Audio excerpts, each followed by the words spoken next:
Greetings, pro wrestling fans and Formula One fans alike, and thank you for joining us at the Pro Wrestling LookBack Podcast. This is the Roundtable, episode 67. I'm Nick, and I'm sitting here with Will and Phil. It's good to have you guys back. Thank you.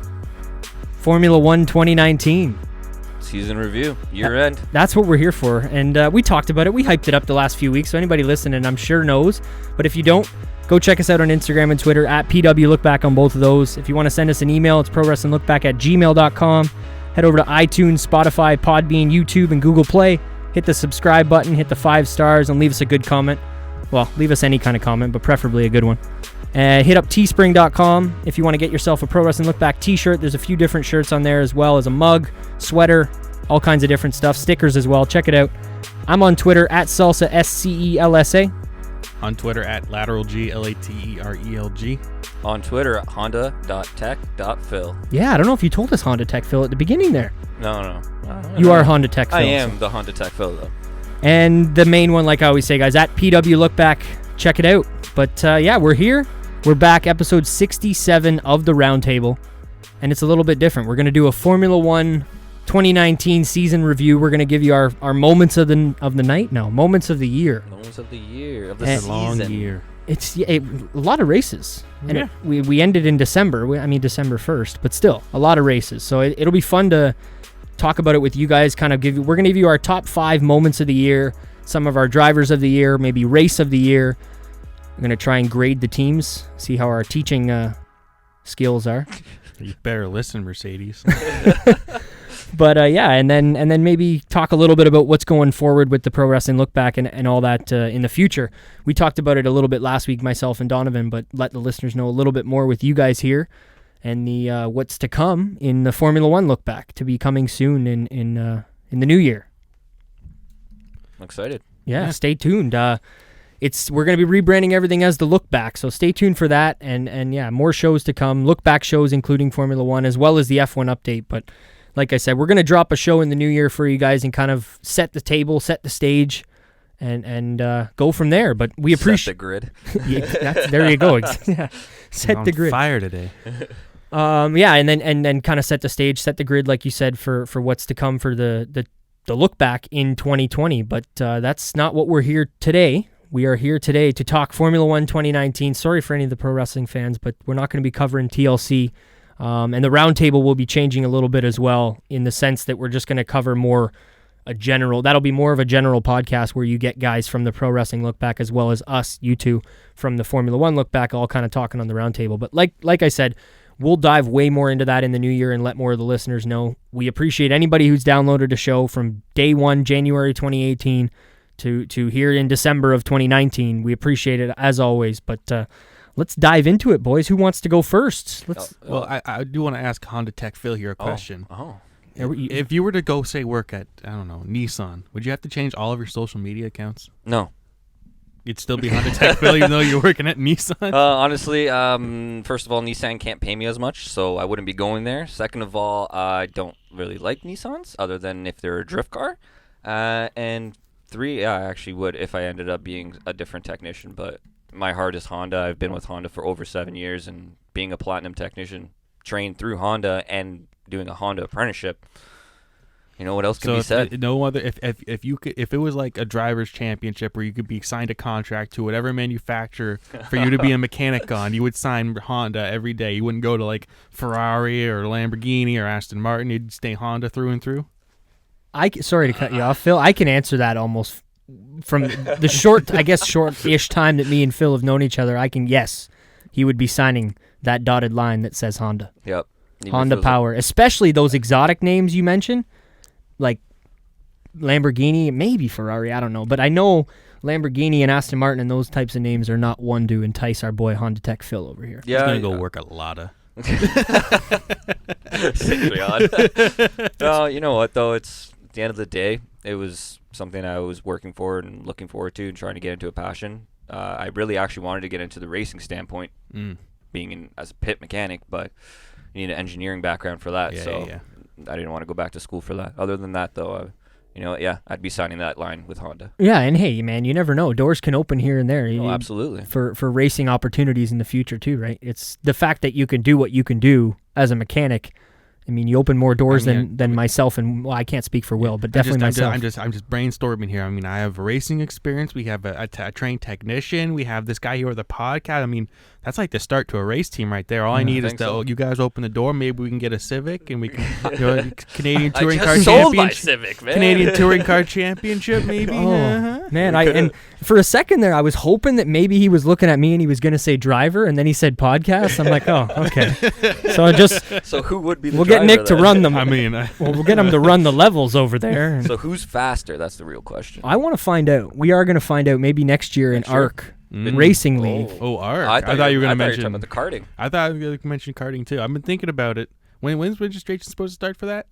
Well, I don't know. I don't want to talk too much about this on here, but they had a big management change. So something happened over there as far as, I don't know if it was the owner sold to a new owner or if it's just management. I'm not sure. All I know is we were talking about it in our personal karting group, and I hope that my half-price membership that I signed up for before the end of the season will be honored next year. It should be.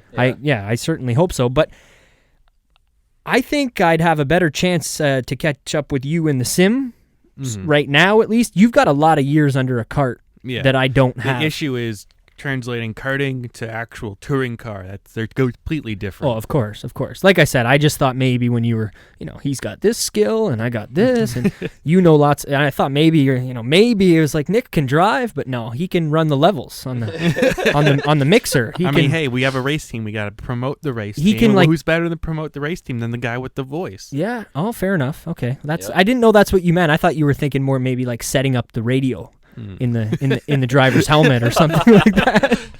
Can you hear me? You're the guy wheeling the tires down to Michelin. Yeah, I'll give you that. But I guess promotion, okay, fair enough. Maybe we'll get my face somewhere on the car. Maybe Pro Wrestling LookBack right logo, on the hood, the LookBack logo somewhere on there. That could work. Oh yeah. But Formula One. Or actually, I tried to give you a little segue there. But why don't you plug a little bit of ARC Racing before we dive into our moments of the 2019 Formula One season? ARC, as I've said before, if you happen to have listened before, adrenaline racing community over on YouTube. Just a sim racing league that me and some friends run over on Gran Turismo Sport. It's actually gotten fairly big. It's fairly competitive this last season. As I mentioned before, last season came to a close, and now we're kind of in an off season now in December. Holidays coming up. Everyone's trying to relax and not get too burnt out on Gran Turismo, but I don't want to hear it. I want commitment full all year.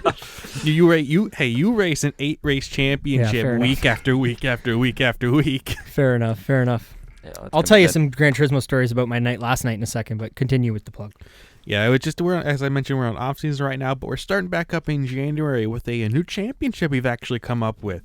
It's we have ARC. It's a team versus team championship. So we've done races, but now it's a championship with a bunch of different teams in it. Okay. So we got ARC. There's other teams like SimFX. There's IGT, HR, something like that. It's like a Hungary Gran Turismo team or something, like a bunch of smaller teams, but they've all coming together for this big team championship. So we could maybe have a LookBack team is kind of what you're saying. A Canadian LookBack team. At this point, no, but I mean, at this point...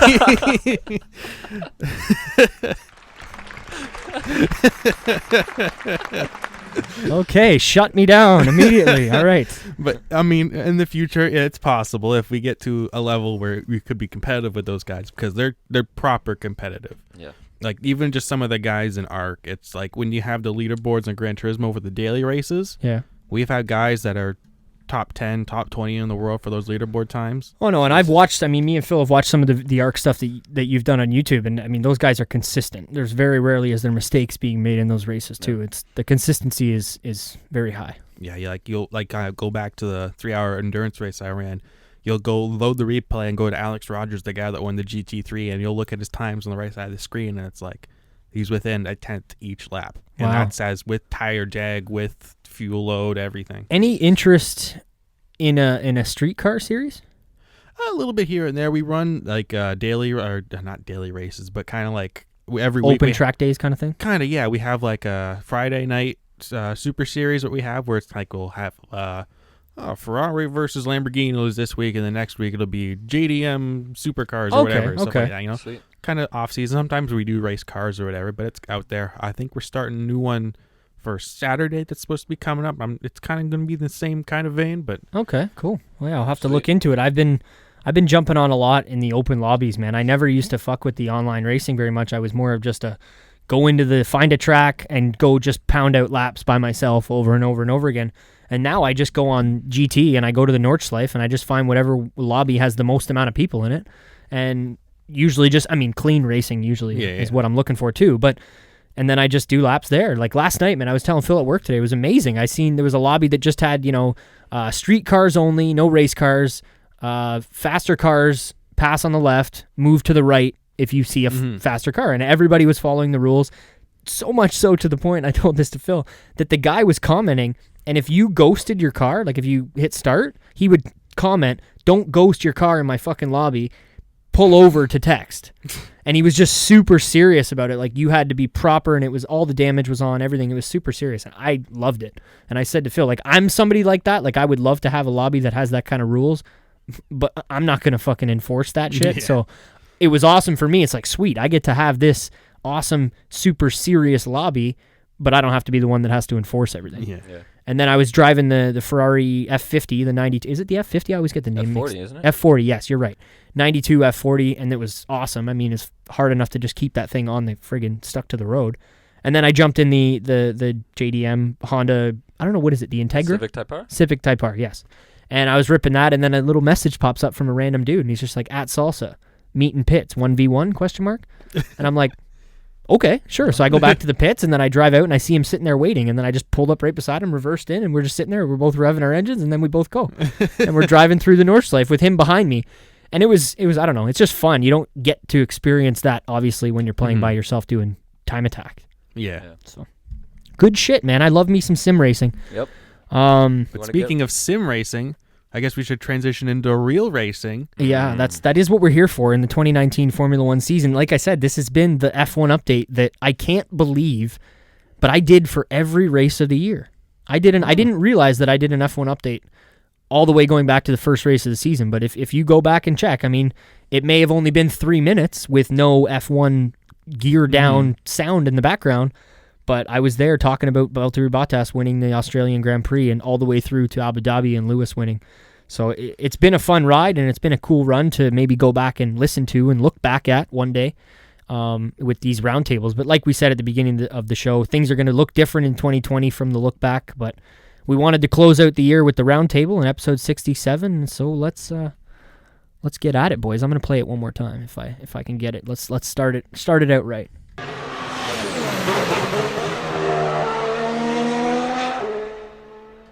All right. Well, you want me to get going? Get right into it? Yeah, I guess we did decide ahead of time that Philly was going to go first, Honda Tech. So might as well.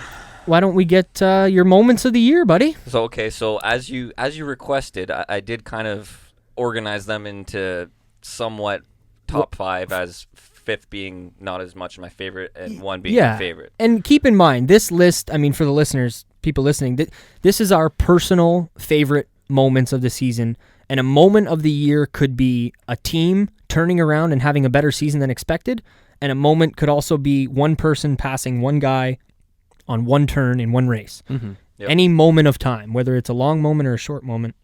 I just wanted to let people know, like, that's fine. I was going to mention that too. It's all personal opinions, personal stuff, and just when I wanted you to give you 1 to 5, it's not even that I want you to list that you think this is the best moment of the year. It's more just like, what did I feel the most? Yeah, like, what are you going to remember about the 2019 season in 5 years if somebody asks you about this season? What are those things? Just like we do on the LookBack Show for the listeners who know that.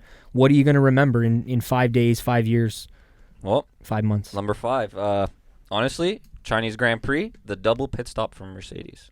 Ooh. What would the podcast be without me mentioning a pit stop? Yeah. Yes. Yes.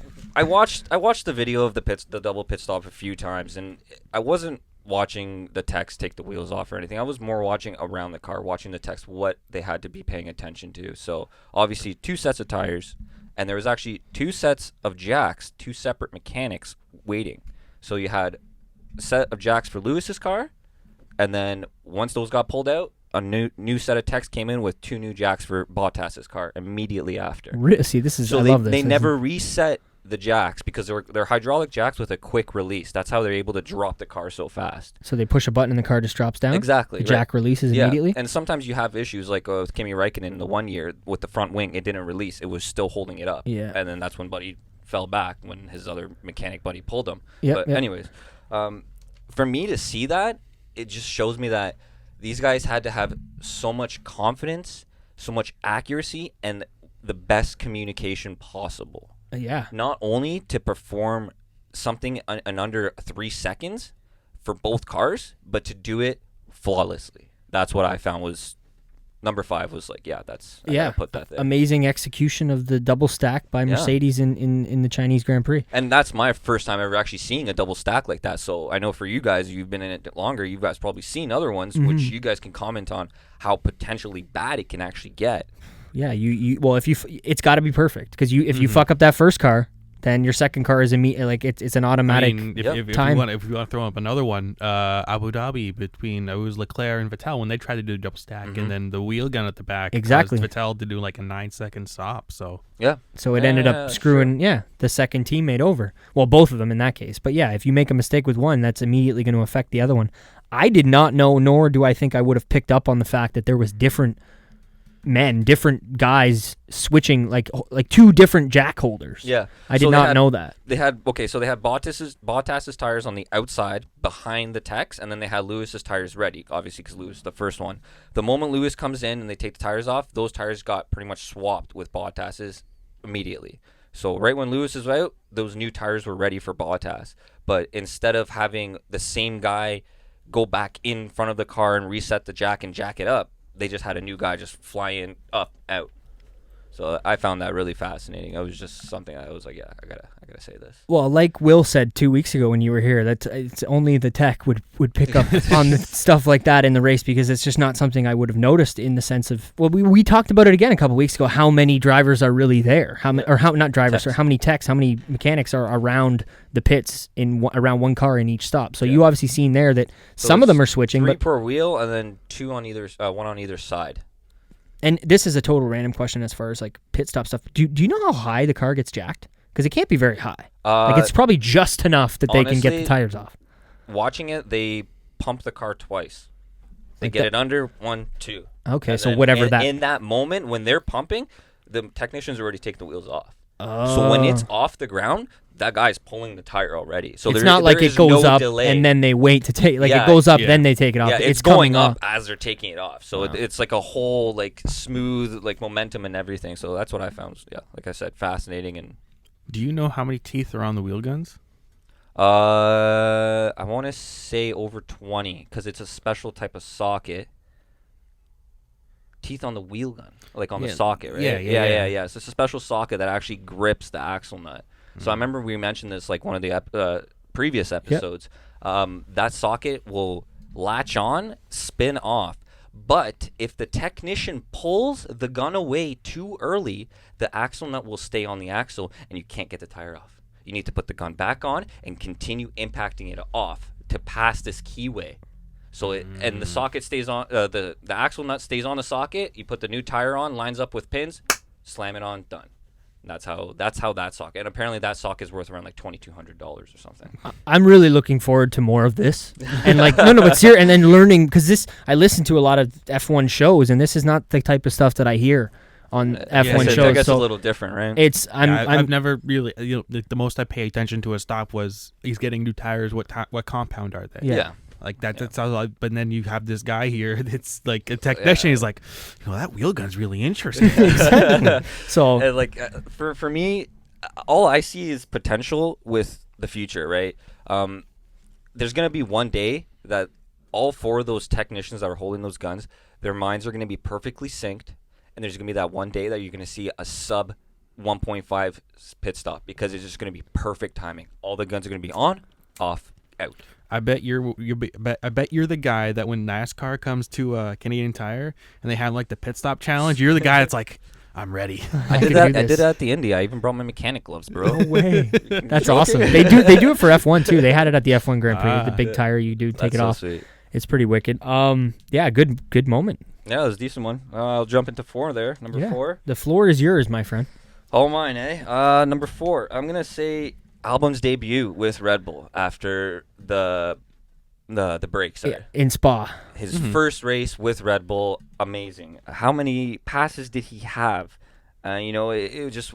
It's like he was unstoppable practically. That race. And he got into a car that he hadn't been driving all year and drove. I mean, it's not like he podiumed or anything, but he drove the balls off it, and he had an amazing second half of the year. The question is, though, were some of those overtakes risky or stupid, or were they done well? Because when I was looking back and watching that, there was some that I'd be like, oh, the one on the grass on the straightaway after Eau Rouge or Radillon. I think that was passing Giovinazzi, right? Yeah, risky, but kind of cool too. Oh, absolutely. Right? I mean, if he got away with it, the car isn't damaged, he didn't get a penalty. That's a good pass. Yeah, fair enough. High risk, high reward, right? Yeah. At the end of the day, He didn't impede anyone's line or anything like that. Yeah, and he finished 5th that race too. So in his first, I didn't realize first race that. with Red Bull, and he finishes 5th. Wow.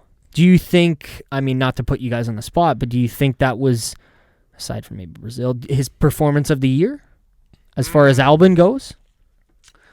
Possibly. Yes. Yeah. It's hard to say that because he's had a lot of races where he's had to start at the back either due to damage or an engine replacement or something. So he's had a lot of recovery drives, and then like the 1 or 2 races he was actually able to start at the front. He didn't really gain spots, but he didn't really lose any. Yeah, he kind of maintained it. Yeah. I guess that's gonna happen when you're. And he's a rookie too, so I mean, next year will be his real year to come out and see what he's really capable of. But from the beginning, and I still think it's fucking crazy, and it's been talked about enough. But just the fact that this guy was signed in Formula E, like he was racing in Formula E, and then Ricciardo decides he doesn't want to be at Red Bull anymore. Ricciardo leaves. They pull up Gasly, and they're like, "What the fuck are we gonna do with Toro Rosso?" I'll call that Albon guy that used to work for us. See if he wants to come back, because we don't want Brendan Hartley anymore. So let's see what happens. But it's just crazy to me his mindset to go from thinking you're driving in Formula E to then going to Formula One, and then from there going to one of the top teams in Formula One. What a year for that guy. Yeah, that's why I think that was one of the good moments too. Yeah. Something that I'm going to be remembering. Do you think if he actually went to Formula E, he might have won that championship? No, I don't think so, not because I don't think he's a good driver. I just Formula One or Formula E, for one, I think is more difficult than people give it credit. I think it's a different driving style. That's the other half of it, is the cars are nothing alike. The cars drive completely different. You have to save energy. You're constantly driving it, thinking about energy saving the whole time. And then you have those little power-up zones, right? That's where you go offline, Yeah. and if you take the corner offline, then you get boost down the straight. And then they've got stuff like fan boost, where certain 3 drivers in the race get like voting, and those 3 drivers. You've never watched a Formula E race? I don't think he has. Not a full one. It's not a full race. I watched a lot of season 2, like on YouTube. I think I watched almost the whole season, like full races. But anyway, so yeah, there's like driver or fan boost. Yeah. So it's like you get extra boost in your car from the fans voting for you. And I know Van Dorn, like when Stoffel Van Dorn went over there, he started hashtag Van Boost, and that was like his thing. But so what, it'll just increase the kilowatts a little bit. Yeah. Well, I think that's exactly what they do. So and then driving on road tires, like they use Michelin all-weather road tires in Formula E. So is this? Do you know specifically what tire? Because that'd be a question. That'd be a good question for Phil. I don't know specifically. All I know is that it's uniform in the sense that whether it rains or it's plus 40, it's the same tire. And they don't really do any pit stops other than I don't think they change. Now they don't have any pit stops unless they need. need. Like a mechanical switch of tires or wing brakes or something, because before they were swapping the cars. They would drive into the garage, jump out of the car, get in the new car. Now the car can make it to the end of the race, so they don't need to do that anymore. I saw DT the guys behind that own DTM. Yeah, they released like this video of like the future of touring cars or whatever. It was like an all electric series, kind of like Formula E, but it was with DTM looking cars. That's kind of cool. But it showed is when it made the pit stop, it had this machine that kind of like almost like the little mobile shed kind of or whatever. It would basically it would come down, these arms would grab the sides of the car, and it would pull out the batteries, and then it would swap the battery cells. Yeah, that's awesome. That's fucking amazing. That's incredible. Yeah, that's fucking insane. That's what we need, man. I need that for doing IMA batteries. Off topic, Joe Rogan and Neil deGrasse Tyson were talking about that and how like that could be done to the public, and like it would just need to be normalized in the sense that like when you go to the gas station, instead of going to the gas station and filling up with this giant reservoir of gas, it's just you go and you take your battery out and you give it to the gas station and then you put in a new battery. But the batteries are extremely fucking heavy. That's the problem. Oh, and where are you going to be keeping these batteries? It's not the same as a liquid tank underneath the ground. I just mean when you said the machine taking the battery out and putting a new one in, that's what made me think of that moment. Could be in the future, man. Yeah, Neil deGrasse Tyson was just saying, like, why not? Like, if we keep reservoirs of gas, we do this. It's like, why can't we? So I get it. But anyway, Formula One podcast. Number 4 was your Albon. Albon's basically his debut in with Spa. Red Bull, with Red Bull. Number 3, this is an actual moment in race, in the first race of the year in Australia, when Max Verstappen was taking on Vettel on turn 3 for 3rd place. Okay. Yeah, it was, honestly, because it was the first race of the year, it showed the potential that Honda was going to have. That's what I found. Yes, okay. Now, I was wondering why... When you watch the video, it looks like the Ferrari can't even keep up with the Honda. He's literally putting his foot down, and he's just crawling away, walking away from this Ferrari, and it's like, okay, they had it then? This is a good sign. Was this in Australia? Yes. Yeah, because I did that too. Like, I started to make notes of each of the races. I didn't get all the way through it. But yeah, I had that too. Honda passing Ferrari. Yep. So the fact that Honda makes a pass on Ferrari in the first race of the season, based solely on power, when how much earlier is testing than Australia? 2 months? 3 months?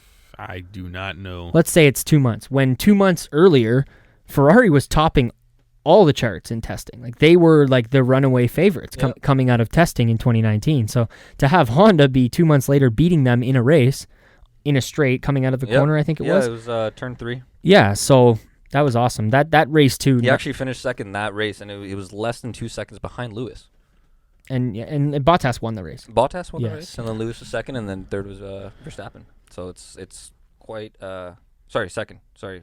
Verstappen was second. And Lewis was in third. My bad. No, he wasn't, because that was Mercedes. The only reason I know that Mercedes won too? For the first 5 races of the season. Yeah, I messed up then. That's all good. Regardless, though, that moment... He was on the podium. Yeah. Like, it wasn't Ferrari on the podium, so no. It was just swapped them. But another good moment, man. Yeah, man. That was very... Like, that made me happy, seeing that we had that potential. Did you hear that Honda Tech Phil is happy about Honda passing Ferrari in the opening race of the year? Yeah. I gotta be honest, and I think both of you are going to be upset with me. Just thinking about Honda and how they want to, and because you mentioned Honda and Ferrari, I've just been thinking about how there's some similarities between Honda and Ferrari and just like the corporate structure right now. You mean outside of Formula One? No, just in Honda in general. In what sense? You might have to... All right, I'm going to have to elaborate. Yeah, you're going to have a little bit at least. It's gotten to a point where, like, Honda doesn't want anything to do with Fernando Alonso because he said their engines were shit. Yep. And still to this day. So if Fernando Alonso wanted to come back to Formula One, any teams that have a Honda engine are like, no, you can't have that driver. McLaren 2021. Yep. Yeah, it's like, nope, Fernando cannot race for this team because we have a Honda engine. Yeah. And then they want to bring their Honda driver, Matsushita, into Formula One at some point. I heard he's talking about potentially being a test driver for Toro Rosso next year. Mm-hmm. But he's also fucking 31. So it's a little late, I think, to be bringing somebody... Like, you still give him a shot, but that's old to be breaking into Formula One. We laugh at Ferrari like we always laugh about the scene from Rush, where it's, you can't badmouth a Ferrari. It's a Ferrari. I mean, Honda seems to kind of be going the same way. In the sense that they don't want to bash... They don't like it. Someone said our engine's bad. Nope, they can't race for us ever again. Okay. Period. Kind of spiteful then. Spiteful. Yeah. It's I see where you're coming from. I just think that the Alonso... at least that one, he took it a little far. He did take it a little far. It wasn't just a one or couple two comments. Yeah, you know? If you compare it between him and Button, I didn't really say anything. It's just, well, we love Button now. It's yeah, I don't disagree. I just think there's better examples that we could find than that. It's just because Alonso, like, bro, you can watch a 10-minute video about him ripping Honda in radio calls. Yes, very true. It's just, it's just the idea that in Honda now, where they're turning, they got that almost that classic Ferrari mentality. You know, I see where you're coming from. At least I can see how you got there. Mm-hmm. Yeah, fair enough. Number 2, was I on 2? No, there? Number 3. No, that was number 3. Max passing Vettel. Oh yeah, Max. Sorry, jeez, I was still. I'm still hung up on Albon. On Albon in his debut race. Well, you guys probably can guess this one. The Honda double podium in Brazil. Whoo! Mm-hmm. First double podium for Honda since Senna See, in the McLarens? at Brazil, yes. At Brazil or in general? See, this is what I was confused about. I'm like, why is it saying that this is the first one when Max and Kvyat were on the podium? First and second? Yeah. No. Kvyat wasn't second. Third. Kvyat was third. That's why. Or wait. No, Kvyat was third, so maybe that's why. It wasn't a 1-2. Okay. Is my defense. Like, that's... Okay, that's what I get. That's what I was trying to... It was a 1-3. Oh, yeah, 1-3. Still, regardless, you still have 2 Honda guys on the podium. Of course, and they still talked about that. I just think there hasn't been a 1-2 finish. Yeah, you know in what Brazil. Yeah, no, or just 1-2 in general. Yeah, in general. Yeah, no. But of the same engine. Yeah, the fun fact of that was actually that that race in Brazil, Honda led their 5,000th lap. Oh wow! In Formula One, history. Yep, Formula One history, That's and it cool. was actually the anniversary of the birthday of Mr. Honda. I don't want to butcher his name, but Soichiro. Yeah, Soichiro Honda. And is he it was his anniversary. Is he like the original Honda? Yeah. Or it's not like his grandpa. It was Soichiro Honda. He started it. Yep. He started. Wow. I believe it was he made motorcycles. Yep, started with motorcycles, racing motorcycles, and then from there went on to the cars. And fun fact, it was his son that I believe started. What was it? Spoon engines? was it Mugen? Was it Mugen? I'm gonna say Mugen more because Spoon was like a separate company. His son started Mugen. This doesn't work the best for an audio show, but I'm showing Phil. Have you seen this before? No, I haven't. So this is what's probably going to be on the wall at our dealership when we renovate. It's just a giant picture that has all different types of Hondas over the years, including race cars. I think there's generators. I don't know. Honda Civics, motorcycles. The first Civic in Canada. I could give you a picture of me with a Honda engine on my race cart. Oh, that's pretty sweet. But that's actually really sweet. I like that. I took that picture for you, Phil, when I was at the dealership in Brampton the other You're day. a nice guy. No problem. I just realized it now when you were talking about the originator of Honda. I'm like, oh yeah, that picture. So if you want to show that to Will, I can maybe post it on the social media or something like that. But I just figured it fits in our conversation. Oh yeah, that was nice.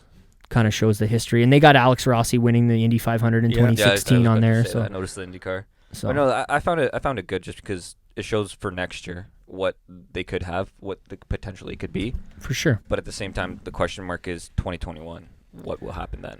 But I don't. That's a different. That's a conversation. Maybe we'll talk a little bit at the end of the show. As for next year, I think we'll have a good racing with Honda and. Being near the top. They definitely seem to have the strong engine now. Yeah. Whether or not they'll beat Mercedes, we'll see. But they seem to have a really good power plant. It depends on how long Mercedes has been building that 2020 car, and I have a feeling it's been a long time.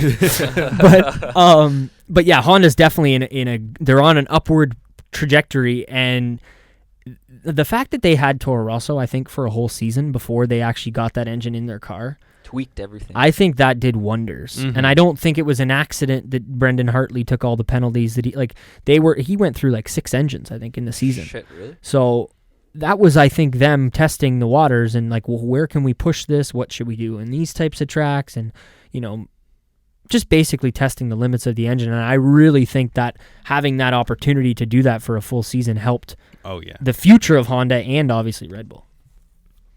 Number one. I don't have a drum roll, but I can. Numero uno. No, this one brought a tear to my eye because we all know and we all loved him. The Niki Lauda remembrance. Yeah, that's a really good at the Monaco GP. Yeah. The halos alone. Exactly is what I wrote down. The red halos on Lewis's car. Toto Wolff wearing the red hat. Exactly. Everybody wearing the red hats. It was incredible. The hats that said Niki on the side. I think Vettel. Everyone had special helmets. Yep. Vettel and Lewis and. A few guys at least had custom liveries on their helmets that weekend. Yeah. Those, Niki Lauda speaks for himself. Anybody who doesn't know him, go look him up and go watch the movie Rush just to get your foot in the door and find out. And then if you immortalized with that movie, you know what I mean? Well, that's what I mean. Yeah, and I don't mean to stop. That's why I was saying like get your foot in the door there. Don't stop there, but get your foot in the door at least to find out who this guy was if you don't know, and then go from there. Yeah, but exactly. Those red halos, I'll let you speak in a minute here, Will.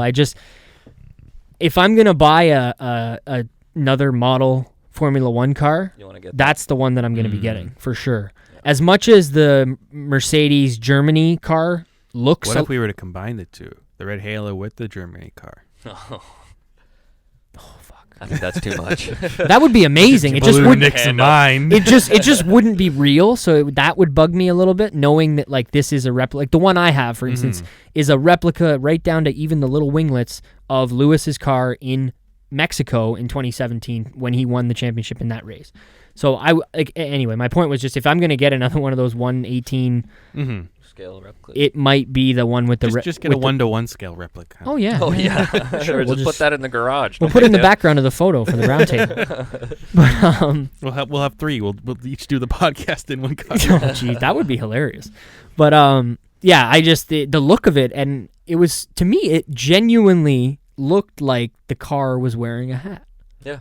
Like it looked like the Mercedes car had a red hat on. And I was just like, this is... I think that's one of the things that some teams, now that we have the Halo, are starting to slowly discover about the Halo and how they can kind of use it to change the look of their car. Absolutely. Rather than painting... Well, yeah, that was one thing that bugged me, was that last year I was like, Ferrari had the red Halo and the red car, and Mercedes had the black Halo with the silver car. I'm like, oh, why don't you just paint the Halo silver?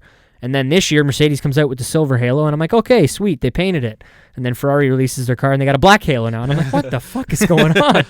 So, I don't know. But anyway. Yeah, but there's definitely ways to kind of use the Halo to help to enhance the look of the car. And it's just going to get aesthetically, like more aesthetically pleasing going forward, because it's going to be more integrated into the design of the car. Oh, yeah. Whereas in 2018, 19, like, especially 18, like, that was just plopped on the car. Here's your car. Okay, now here, put this on it too. Whereas going forward, it's going to be a part of all the chassis. I would it'll be imagine. designed together. Yeah, but yeah, really, I'm happy you picked that one, man. That's a touching kind of good tribute to an absolute one of the greats and legends. Somebody that changed the fucking sport in the sense of, you know, take a scene from that movie we talked about. And are you using magnesium parts? Yeah. No. Well, then rebuild it and try it again in 2 seconds faster. Put him in my car. Go 2 seconds faster. And then, like you said, the stopwatch. yeah, like you said 5-10 minutes ago, it's a shitbox. Yeah, that's another Niki Lauda quote. So you can't say that. It's a Ferrari. It's a Ferrari. It's a understeers. Yeah, it's another. I don't know, a good one. I really enjoyed that list, Phil. It was all over, and yeah, you had some. You guys probably didn't expect that. You probably figured something to do with Honda and a pit stop maybe in there. It was. Yeah, There was some Honda. There were some pit stops. I got one. I'm gonna throw a curveball your way. Will's got a little more time to prepare than you will right now, but you will, Phil, right now. Yes. Team radio call of the year. Can you think of one moment this season that kind of, whether it's funny, any or caveats to that? Save yours. No, I'm just asking if there's any caveats to that. No caveats at all. It could even be team principal, manager. It can be anything. Just a radio call from team to driver. Robert Kubica. Which one do? It's a fucking joke. I forgot which race was that. I think that was Japan on the final turn when he was coming out. He got sucked in by the grass, and that was when they were testing the wing. Oh yeah, they only had the one wing, and he broke it, and then he's like, "Are you okay?" Yes. This is a fucking joke. That just to Williams bring it back for a second. That reminds straits. me of the Alonso in where was it? Monza 2017, I think it was, and Palmer cut the corner. He cut the chicken, and then he gets a 5-second penalty, and Alonso's on the radio. 5 seconds? That's a joke. 5 seconds is a joke. And it was just that reminded me of that big time. But what about you though? Radio call. I'm gonna give you mine right here in a second because I hope you didn't see my sheet. But I've got peeking. 3 moments that are kind of just, these are like standouts to me of the season. They're not in my top 5 personal moments of the year, but I just wanted to kind of get them out there and let the listeners know that these are significant things. Mercedes with their start, 5 races to start the season, finishing 1-2. I don't know if that's been done before, at least in the modern era, whatever you would consider the modern era of Formula One. I don't know. Past decade? Yeah, I don't even know if Schumacher and Barrichello did that. Started a season with 5 1-2s in a row. Maybe in 2004. That's exactly. That car was so dominant. I would have said 04 too. That's exactly what I was going to say. Number 2, amazing year by Honda and just the steps gained. We talked about that, obviously, everything that they did with Toro Rosso and integrating that into that car and then bringing that forward to their car. And number 3, like I said, these are kind of just generic. They're not really numbered. Lewis with his 6th world championship and the fact that Mercedes won 6 double championships this year, it can't go understated. It might not be my moment of the year or in my top 5, but it's something that I felt like I had to get out there and at least acknowledge it's a significant. That is a big achievement. During 6 times, 6 double world championships. I mean, Lewis didn't technically win 6 doubles in a row, but Mercedes has. Lewis won, 3 and 3? Or no, 5 total? Yeah. So 2 and 3, because he won 2 and then Rosberg and then 3 in a row. And then my radio call of the year, I have the clip, but stay tuned. It's going to be on when we start the new LookBack show. We're going to have all kinds of new sounds and everything for the show. But like forever, Lando, we need you to hold Ricardo out of the DRS zone. But don't let him pass you. Yeah, like forever. So that's for me. That was like when I heard him say that. I immediately died laughing. And that was in Australia, like I said, obviously holding up Daniel. We need Lando and Daniel on the same team. They wouldn't get anything done. No. I wouldn't want to go to a driver meeting if I'm a team principal when those two are my drivers. It's bad enough as it is already. Exactly. Lando just starts bursting out laughing. Can you just imagine? Those guys at Red Bull together is just comedy gold. Oh, if those two were at... Oh, yeah, the segments that they would do would be insane. But I got to be honest, excuse me, as much as Ocon's not a fan favorite, he's a pretty funny, cheerful, jovial guy. So I could see him and Ricardo getting along pretty well and, having maybe not quite Lando fun, but I could definitely see it going kind of that way. But I guess I should start my list here. I got it. Let me I got to take... list of salsa? The list of salsa. For the pro wrestling fans, this is like the list of Jericho, but not Jericho. As he takes a drink of water, prepare himself for this upcoming list that will blow your mind. Yeah. All right. Number 5 on the list of salsa's moments of the year in 2019 in Formula One is Leclerc's engine failure and MGUK failure in Bahrain, which took away his first potential win in Formula One in the second race. Is it second or third? Second. It used to be third because China was second for a little while.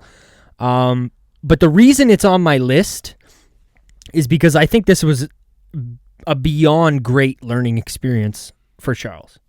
I think that being in the lead of a race that early in your Formula One career, it's only his second year in his first year in Ferrari, to have something like that happen to you, all that does is explain to you that anything can happen in Formula One. You can have the best car, you could have the best race, the best weekend, it doesn't matter. Not that he had all that in that race, but anything is possible. It doesn't matter what happens. Somebody could drive into the back of you when they're trying to unlap themselves in Brazil and make you lose the race when, shit happens. You know what I mean? So I was going to say Valencia between Maldonado and Lewis, but that works too. That's another one.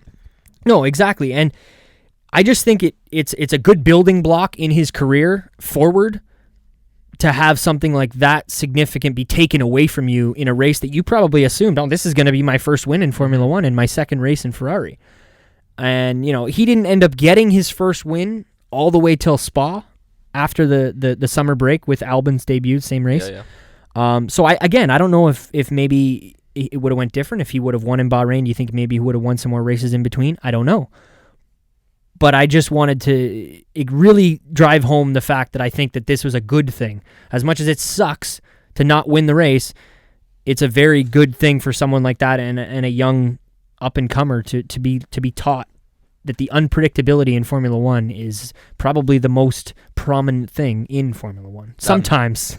I mean, Mercedes just did win 6 championships in a row. But that one race would have changed the driver's standings, too, because Verstappen was only 10 points ahead of Leclerc. So Leclerc probably would have finished ahead of Verstappen in the standings. So, there you go. And then not only that, in that race, he was told not to pass Vettel and fucking passed him anyway on turn 1. Clean. Don't get me wrong. It wasn't dirty. He didn't impede anyone's line. He didn't do anything wrong. It was a clean pass, but ultimately it didn't really go his way in the end. Maybe a little bit of karma. I don't know. That's another moment, throwing it back to Alonso when in that same race, Palmer went out and he's yelling karma. But that's kind of my number 5, and basically it just, out of all of it, the core of it is the fact that it helped build his character and build the Charles Leclerc that we have today and probably be a better driver in the future. Did you guys have any stuff about that? No, I mean, Do you want spoilers for my list or no? Because I'm not gonna lie, that one was on my list. Okay, yeah, no, don't give me a number, but that's enough. I just don't give me your number. I mean, and we can, if you want to talk about it more, because I said quite a bit about it, we'll let you talk about it when it's your time too. So that's perfectly fine. Number 4, the 2019 German Grand Prix that took place on July 28th, 2019. With Max in P1, Vettel going from P20 up to P2. Stroll led the race at one point. Amazing comeback, like I said, for Vettel, not only in that race, but to come back from a race in 2018 that he was leading and put his car in the fucking wall. And, you know, it's his home race of all the races to do that. So not only was it a comeback from, like I said, 20th up to P2, but it was a comeback in the sense that the following year he came back and delivered at a track that is his home track. Another point, Mercedes team kits, man, in that livery. The team kits alone, like the suspenders and the fedoras and just the bow ties and just the old Mercedes logo, everything about that and Drive to Survive that we're going to get to see that weekend, I'm looking forward to. So I just had to give that some love because I just love livery changes and then little things like that, like the red hats for Niki Lauda and then little things that they did throughout the year, the mustaches for... I don't know how to say his name. Dieter Mateschitz, I think is his name. The guy who, kind of the mustache guy that runs Mercedes. I can't remember his name. Bald guy. He retired this year, and everybody was wearing mustaches in the garage. Did I just say garage? Garage, yeah. you Watching too much F1. I think so. And then this one, crazy. I had to look this up to really to be 100%. This was the only wet race of the year. Yeah. The only race of the season that we had on wet tires. Global warming, man. Global warming.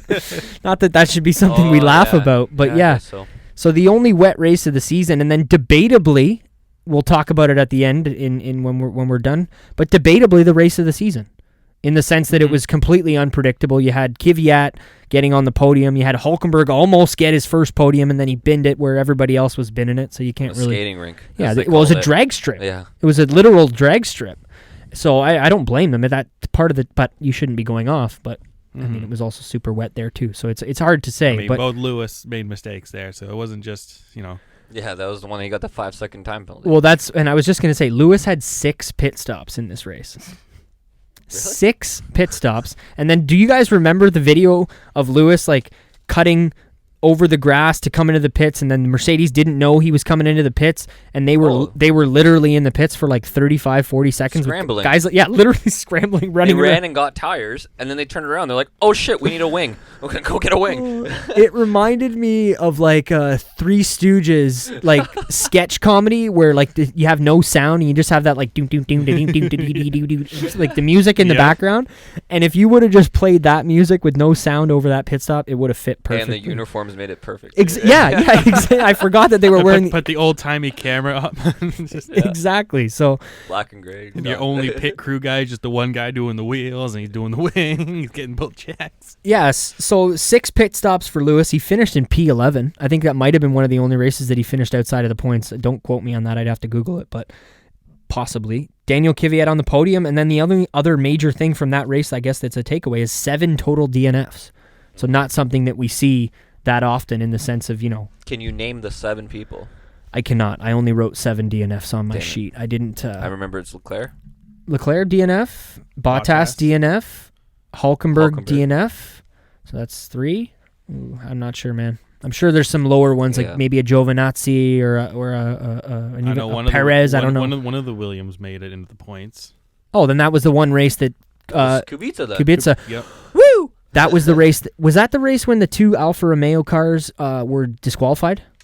Because that's why Kubica got a point. That point was given post-race because the 2 Alphas were disqualified, and then Kubica was bumped up into 10th. I don't know about the Alphas. I know the Renaults were disqualified in Japan. In Japan, yeah, that I know for sure. But something was up with the Alphas there, so I'm pretty sure because I remember the only reason Kubica got the point was because there was a disqualification that he got bumped up. He didn't finish in P10. Not to take anything away from Kubica, Phil. Sorry. He had his moments in time. Yeah, let's just say. He definitely did. You guys ready for number 3, unless you got anything else to say about the German Grand Prix? Nah, Gucci. No. All right. Number 3, the McLaren turnaround. That's a good one. Yeah, that's a good point. Not only am I talking the turnaround from Honda days to now. But I'm talking the beginning of this season. Yeah. 4 DNFs in the first 5 races of this season for McLaren. Not for, that's one of each driver. Yeah. But for them to still finish 4th in the Constructors' Championship definitively by 54 points and have 5 cars DNF out of their 2 cars in the first 5 races, to me, like, how close, not that they would have been that close, but how close would they have been to Red Bull if without those 5 DNFs? Yeah. In 3rd place. So that in itself, coming off, they're on the back foot going into the 5th, 4th race of the season. Carlos Sainz DNF'd in the first 2 races of the year, and he debatably was the driver of the year in some people's minds. Yeah.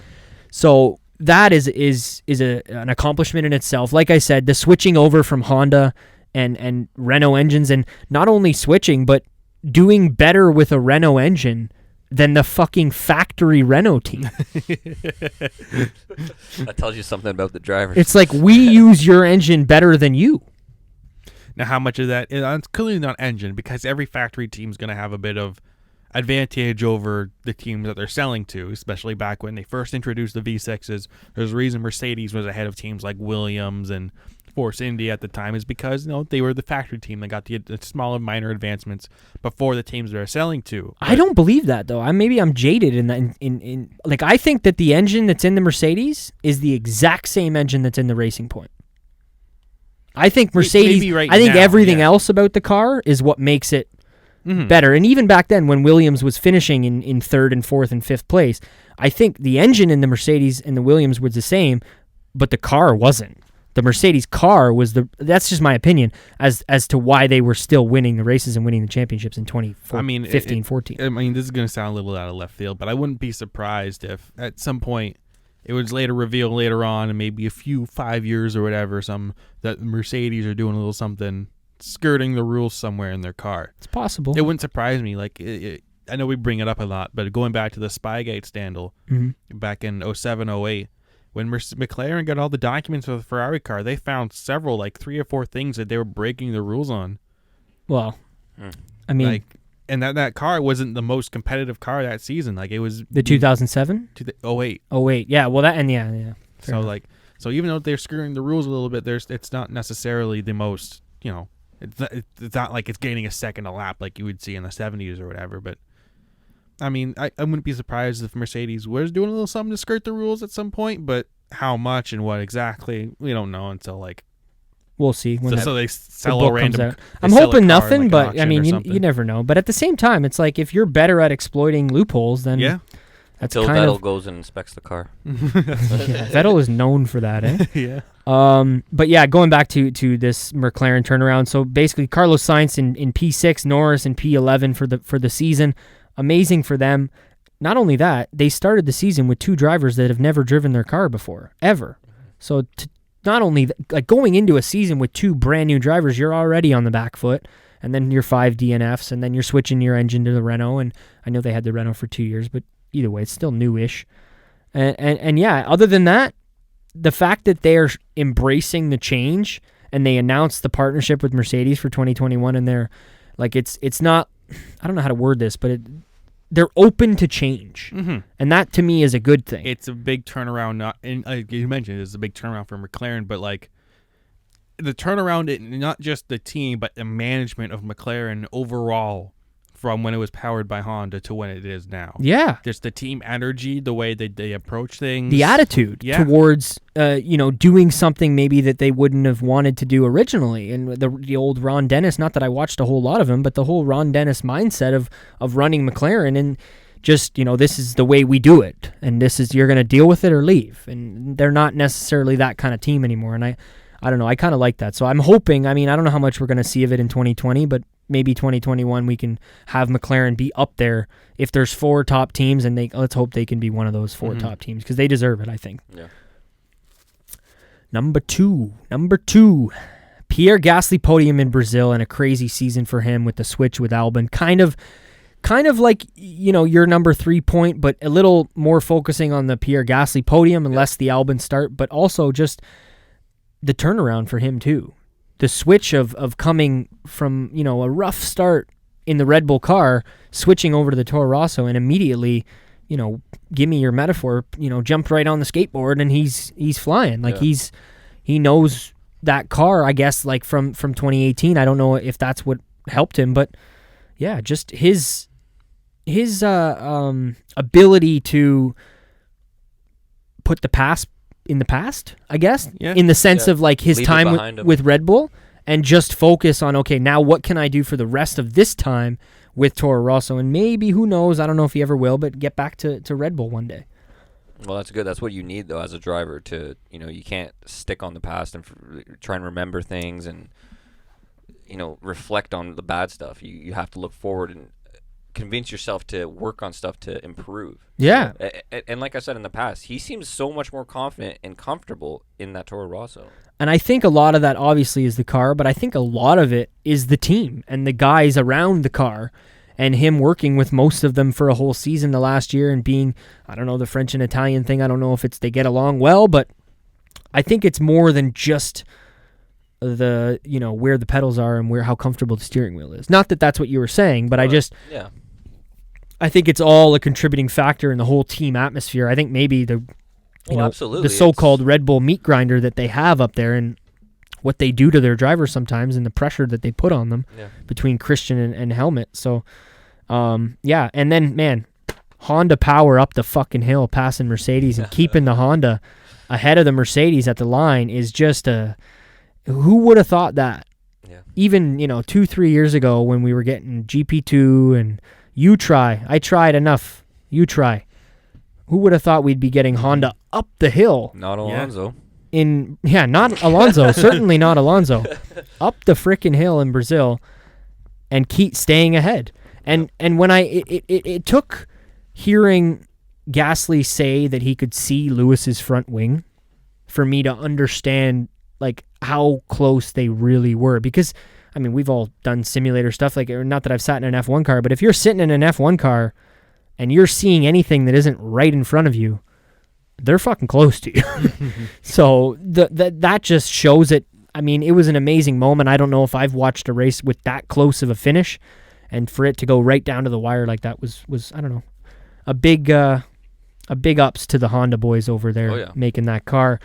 And I would be, I don't know, pick a word, but it would be bad if I didn't say it. And his radio at the end of the race was just like, if that didn't give you some of the feels and some of the emotion of just, feeling great for somebody who's, worked so hard. Yeah, not even just with his time with Honda, but just his time as a race car driver in his life and karting and his whole way through all of that to he's standing on a Formula One podium that, guys like Senna and Prost and legends, I'm just saying that because they're in Brazil, but, it's a legendary thing to be up there. Oh, yeah. I had a question for you guys on this one. Do you guys think he'll ever race with Red Bull again? It depends. Like, I don't think he's going to be replacing Max anytime soon. No, I don't think so either. But if Max goes? If Max goes, maybe. But I'd say it's more likely that if Albon doesn't perform start of next season, that they're probably going to swap him back. Really? If not, give Kvyat the chance, because even Kvyat had some good standout performances this year.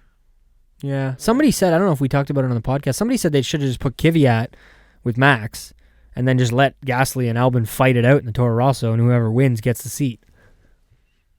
Yeah. Battle it out all year. I don't personally think that they'll switch them again. Yeah. Mid-season. I think they'll give, even if they get halfway through the year, unless it's really bad, and they want, like, let's say I kind of want to bring Pierre back. Like, unless it's so bad that they need to bring him back, I think they'll give Albon the whole year in Red Bull. And then if he doesn't perform, you've given him a full season to show what he can do. And if he doesn't, then he can go back down to Toro, or he can go over to Formula E, and we can talk more about that for another 15 minutes. But I do agree with Will, though. If Albon doesn't perform, I don't think there will be a seat for him, and Gasly will be pulled up. But at the same time, I wouldn't mind seeing a battle in Toro Rosso for that Red Bull seat. Like you were saying. It would be cool, right? You know what I mean? The AlphaTauri. AlphaTauri. The new name. We'll find out. I don't know if it's official yet. But yeah, so that's number 2. And I'm going to move on. Who's Red Bull's test driver? It's Buddy that races in Formula E. What's his name? Sebastian Buemi? Buemi, okay. Sebastian Buemi, yeah. As far as I know, he's the test driver. I'm just trying to think, because Buemi's raced Formula 1 before. Yep. And if Albon doesn't perform, that means Kvyat hasn't performed. That means Gasly hasn't performed. Do they just say fuck it and bring Buemi in? Buemi? Possibly.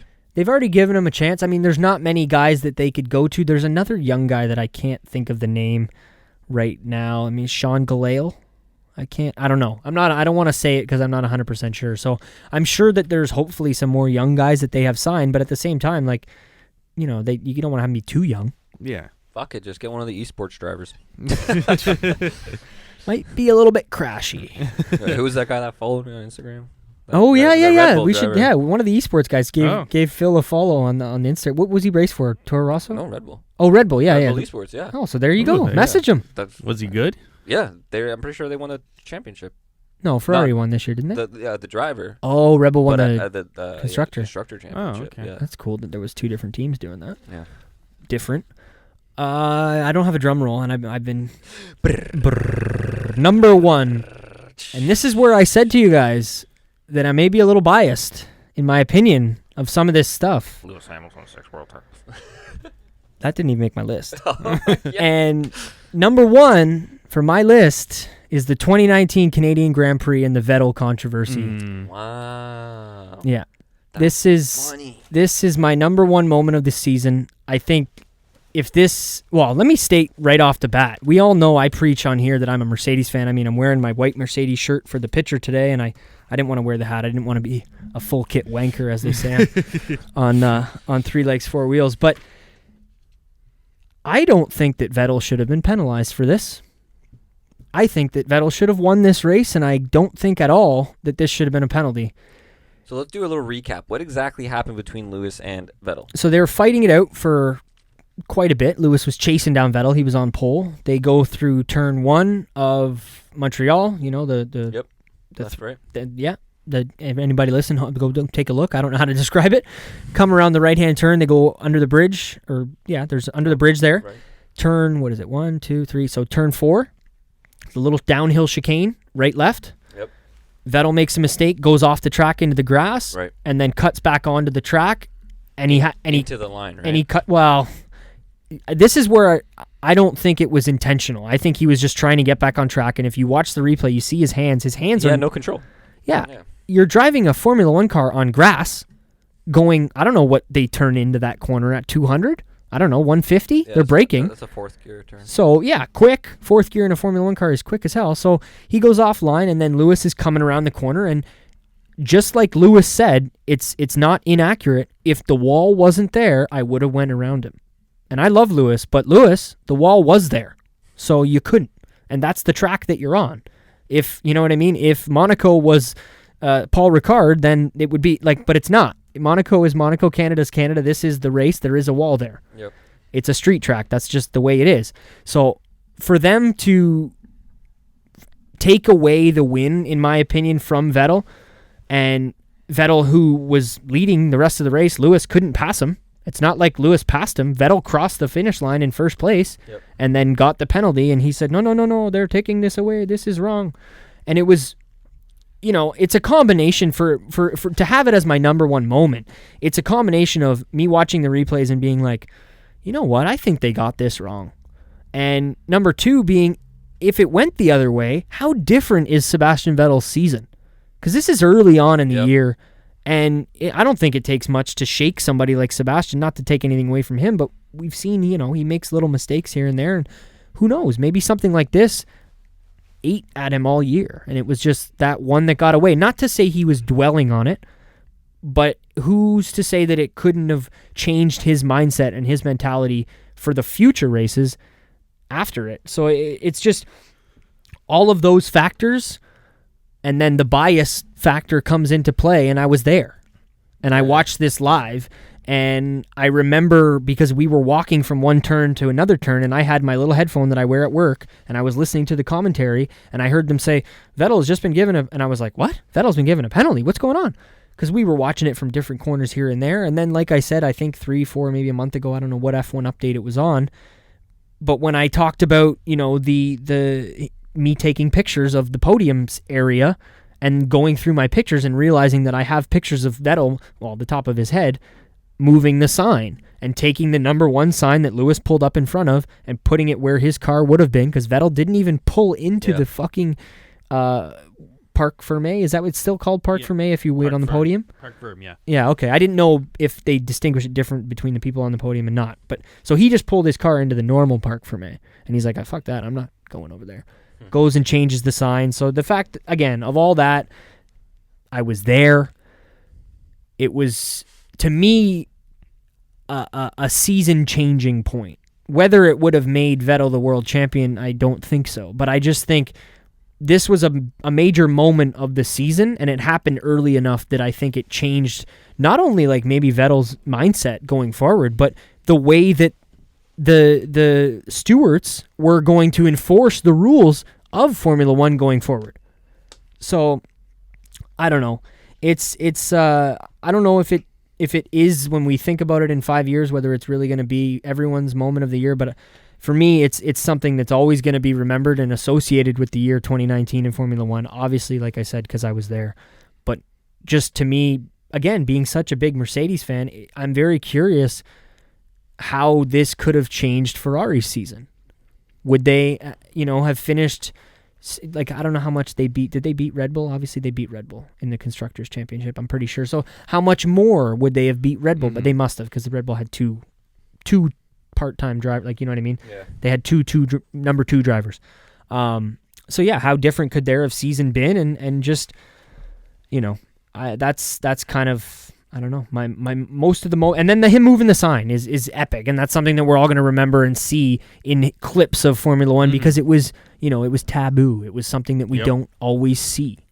So yeah, that's my list of top 5 moments of the year. I don't know if you guys say they have a flag at Maranello, Maranello, saying that they won that race. Yeah, well, that was I heard that, and you knew that stat too, so you must have heard it somewhere else, because I had heard it on 3 Legs 4 Wheels, and they said they've got like a row of flags, I guess, for every Ferrari win in the history of Formula One for Ferrari, and apparently they have a flag. No, it's just for every year, every season. Oh, every season. Yeah. Okay, well, maybe what I'm talking about only. Like, maybe they take them down at the end of the year. Like, maybe it's like they hang it above, like, the front entrance. Like, the front throughout door. the season. Yeah. And then when the season's over, they take them down, and then they put up one for the whole year. I don't know if they put up one for the whole year, but I know they put up more flags depending on how many wins they have. Okay, exactly. So there is one there for that. One extra one. One extra one. As much as, it's never going to go back now. Mercedes won that race. And Lewis, when he said it on the radio, when he said, maybe that's not the way I wanted to win, but... I would have went around him if the wall wasn't there. Like I said, Lewis, the wall was there. So, as much as I love you, and I'm a Mercedes, the whole left side of the track. That's what I remember. But that too. I don't know how easy it would have been to go around on the left side, but I just don't think it was that intentional of Vettel cutting Lewis off that it warranted him having a 5-second penalty and not winning the race. That's kind of where that and me being there are the 2 major points from my top 5 moments of the year, but this has been fun. Do you have your radio message of the year? Yeah, I gave it to you at the beginning. Oh, okay. Like forever? Oh, like forever. Like forever? And then you're up, brother. All right. It's time for Will's moments of the year in Formula One. All right. Well, I guess should I get my radio message first?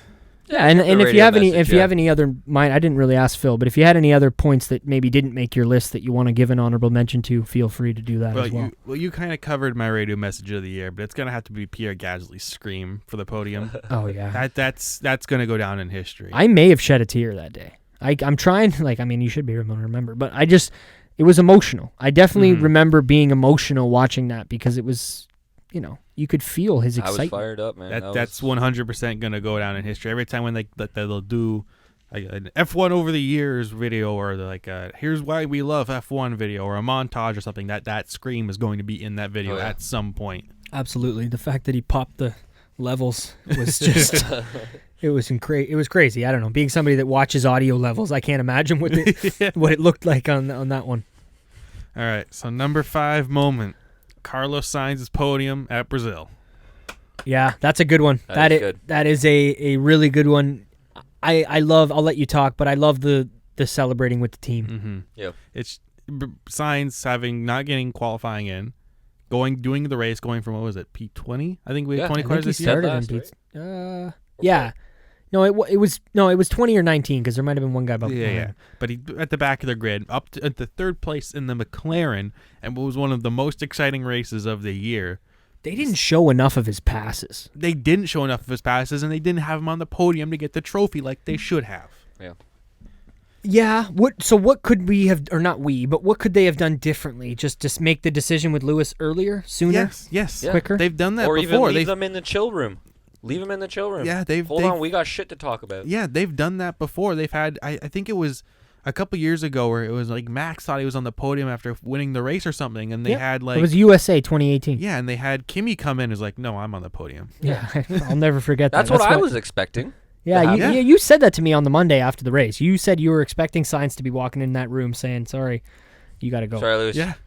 G2G. It's like he deserved to be on the podium on TV, but in the end, he got the trophy. The team finally got the podium that they've been waiting for so long.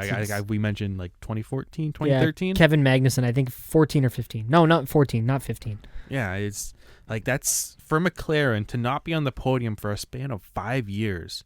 When you look at the history of F1, that's insane. Championships that they've won and the drivers that have passed through there. They've had off seasons, they've had off years, but that 5-year drive spell, that's one of the biggest in their history as a team. And because it's not a no championship or no race win. It's no fucking podiums. Like you're right. It is a big, significant dry spell.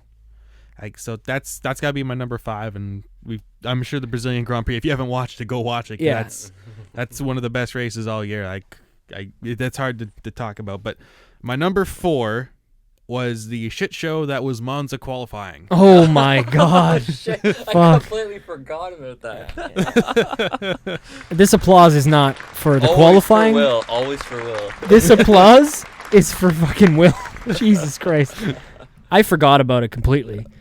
Probably for the better. Yeah. Yeah, I think we all should. It's one of those moments where it's one of, like, you'll look at a worst F1 moments and it's going to be on there. Yep. Just every driver trying to go out, waiting for the slipstream, and then every driver misses timing. Or like there was only one driver. It was like Magnussen or Hülkenberg. Sainz. It was actually Sainz. Yeah, Sainz crossed, but he wasn't able to improve his time. But no. Could you imagine if that was the beginning of qualifying and no one had set a time and that had happened? They all waited for that one lap and that happened. Sainz would have been on pole. Yeah. Could you imagine? yeah. Fuck. When I think about that, what I think about is the guys that were like, quote unquote, pretending to miss the braking point going into turn 1, and they would just kind of lock it up for half a second, and then they'd go around the bollards and be like, oh, sorry, I missed the corner. I'm just going to tuck right in behind this car that made it perfect. Yeah. Because it was like, I think Hülkenberg did it, and then Stroll and Hülkenberg were fighting. Who was the radio message to? I think it was to Stroll, and they're like, oh, just careful because Hülkenberg might play some games. And then sure enough, you see him just go straight through the chicane. And then Leclerc's actually trying to go, but he can't find a way by. Vettel's like blocking him. Yeah, that was a shit show. Is a good way to describe it. It was, and then that's number 4. It's a memorable moment. Like I said, it doesn't have to be good ones. I mean, it is a good one. I just mean it's not a positive one. My number 3 is the Ferraris colliding at Brazil. Ooh, it's another good one. I'm really, really, really enjoying the lack of crossover that we've had in our moments here. We are 2 moments away from having minimal, almost zero crossover. So it's potential's there. Yeah, what's a bigger one, that one or Singapore 17? Singapore 17. The start of the race. The start. Oh, the Brazil. They've hit Verstappen as well. Oh, Brazil, 100% Brazil. I think I agree you're with you. You're on a straight. You're side by side with your teammate, alone. and then then you crash. It's not like we're at the start of a race where there's cars everywhere, and one mistake or a lockup causes you to go into another car. That's just 2 teammates colliding. Yeah. For no reason. Yeah, and you know what? I kind of want to retract my 50-50 split there. After watching it a few more times, and you could see the steering wheel starts going into the left on Vettel. So he started turning in when he shouldn't have. I don't want to get on this debate again. I don't want to say it. That's what I'm just saying right now. It still ain't 100%. I'm getting rid of that 50-50 split. Maybe it's a 75%. Yeah. Like, okay, fine. I'll still remain it's Vettel's fault, but I will say Leclerc has done the cut cross when passing people before. Oh, absolutely. He has done that many a times. Mm-hmm. But that's, I mean, the two teammates colliding in the middle of a race, but they both should have been able to finish within the top 5 easy. That's what I was going to say. Do you remember, because I don't remember off the top of my head what positions they were in at the time? I don't think there was leading. It was probably like 3rd, 4th, 5th around there. I think it was after a pit stop. So like that just shouldn't be happening. And it allowed, as we mentioned, Gasly to get the podium, Sainz to get the podium. Yep. Like Ferrari this year has been an utter mess, a disaster for the most point. We'll get to our school grade at the end of the show. From pit stops to on-track incidents to the teammates, strategy, the teammates fighting each other. I mean, and they're going to be teammates again for 2020, so we'll see if the animosity stays between them. But I can imagine there ain't going to be very many texts over Christmas. Yeah, there's embers there. There's embers between the two teammates, so... Yeah, another definitely memorable moment. And, I mean, it's kind of crazy that these older tracks like Brazil, they always deliver, like, really good, entertaining They're not race. A Herman Tilke track. Exactly, Do you think it's because the drivers want to push more? I think it's that, and it's also what Will just said. It's not the Herman Tilke. It's not the same old, this is your designated passing zone, Will. This is your designated go as fast as you can through it zone. It's just a track. Find your way around it. Find the line. And it's not easy. Brazil's tricky. Oh, hell yeah. And it's short. There's only, what, it's short. 10 It's got corners? elevation change. It's got so many late apexes. Yeah, it's a tough track. I wanted to just stress that those classic tracks like that, we need more of them. Mm-hmm. So that's my number 3. And I'm going to upset you here, but my number 2 is going to be a bit of a crossover. That's okay. We made it this far. It was Leclerc and his engine blowing up at Bahrain. Okay, yeah. No, that's all right. And that was a significant moment. I talked plenty about it, I'm sure. Did you have some of the same reasons as far as the building character? Like he qualifies on pole, his first ever pole. Yeah. One of the fastest I didn't even teams, say that. Yeah, one of the fastest teams on the grid, leading the race most of the way, and then it's just engine goes on him. I mean, and props to him for actually trying to finish the race with the MGUK blown. Yeah, like he did still finish in third, did he not? Yeah, I think he still got the podium. I think so too. So like props to him to actually try and keep going and keep trucking on. But whether or not that helped him, like as to your point, and whether or not it helped him reinforce that, hey, anything can happen at any time, or it was put a sour taste in his mouth that made him a bit more out for blood the next time he was out. That's hard to say for me. What side of the coin it was on there. Yeah. But it's definitely heartbreaking, especially at second race in the season. Mercedes being dominant in Australia, dominant throughout these other seasons. Then we have a Ferrari leading by a good, 10, 15 seconds? Something like that. It was all the damn straightaways and the straight line speed that they had at the beginning of the year, and Bahrain having 3 significantly long straightaways. Yeah, his second year in F1. It was heartbreaking. And I could feel for him. And when it went, you could hear, like, it was every lap. It was like something's going in the car. It's like, it's okay, keep going, keep pushing. It's like something's going in the car. Yeah, you could hear the panic. Yeah, in his voice, just how he didn't know what the fuck was happening. He's slipping through his fingers. Yeah, his first Formula One win, and like I mentioned, he didn't get that first win until all the way Spa, which is what after summer break. Yeah, exactly. So late summer. But yeah, it's okay. First crossover's not bad, and it's another good moment, so you can't get mad at it. Absolutely. And number 1, and upset you again. Oh, really? Another crossover. It's okay. It's okay. Like I said, Vettel at Canada. Oh, the same? Yeah. The same number 1. It has to be, because it not only did this affect Vettel and Hamilton in the moment and the outcome of the race, but it affected the rest of the season. And the way that the stewards enforced the rules. 100%. I'm on the opposite coin of view. I still think Vettel deserved that penalty. Mm-hmm. I was watching Julian Palmer's analysis of the year before I showed up here, just to get a real refresher. Yeah, and he does, shout out to him, sorry to cut you, but he does incredible breakdowns of each race. And he showed a clip I think it was Japan in 2018 between Verstappen and Bottas, where it was Verstappen went wide at the...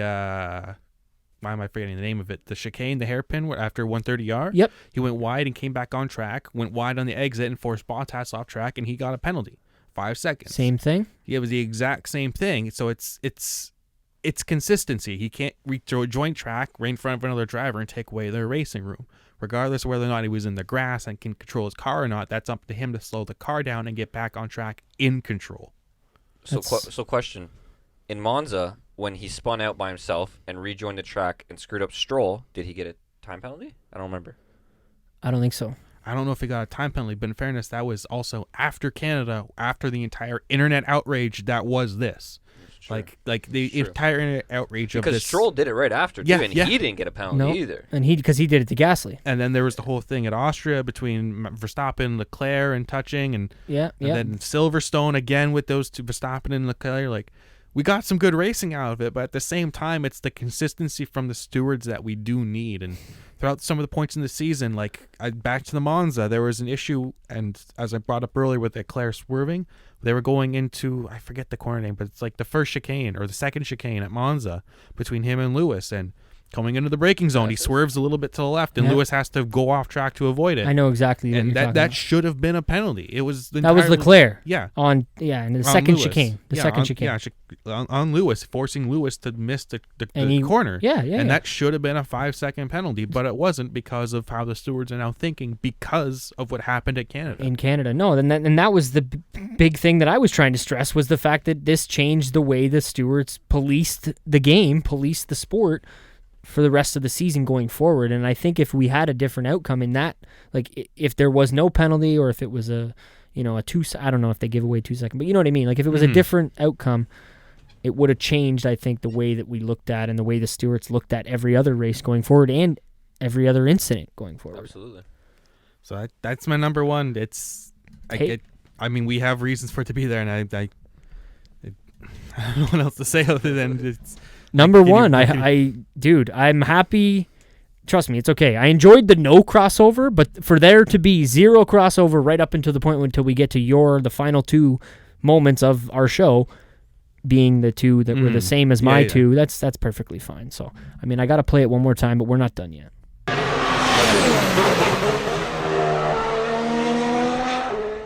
All right, so are we going back to Phil, or how do we want to do our driver of the year?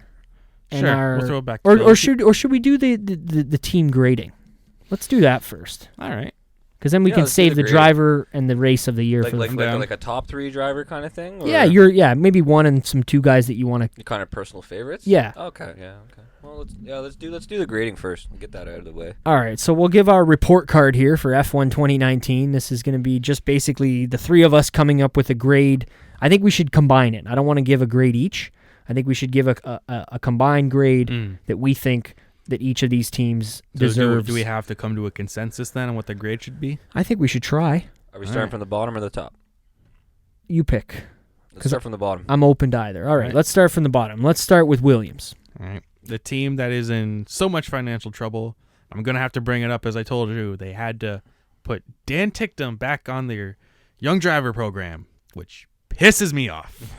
Because he's been banned from motorsport for... He was banned. That was a couple years ago, so the ban has been since lifted, but he's the biggest piece of shit to ever drive on a track. So yeah, why would you put somebody like that back into a Formula 1 car? But he's got the money? He's got the money. Just like they got Latifi, who's got the Sofina money. Yeah, don't bring him up. Say Stroll first. I mean, they're going for the pay drivers because they know they're in that financial hole right now. Like, if you show up to a race and can't have enough money and make the same front wing for both cars. Yeah.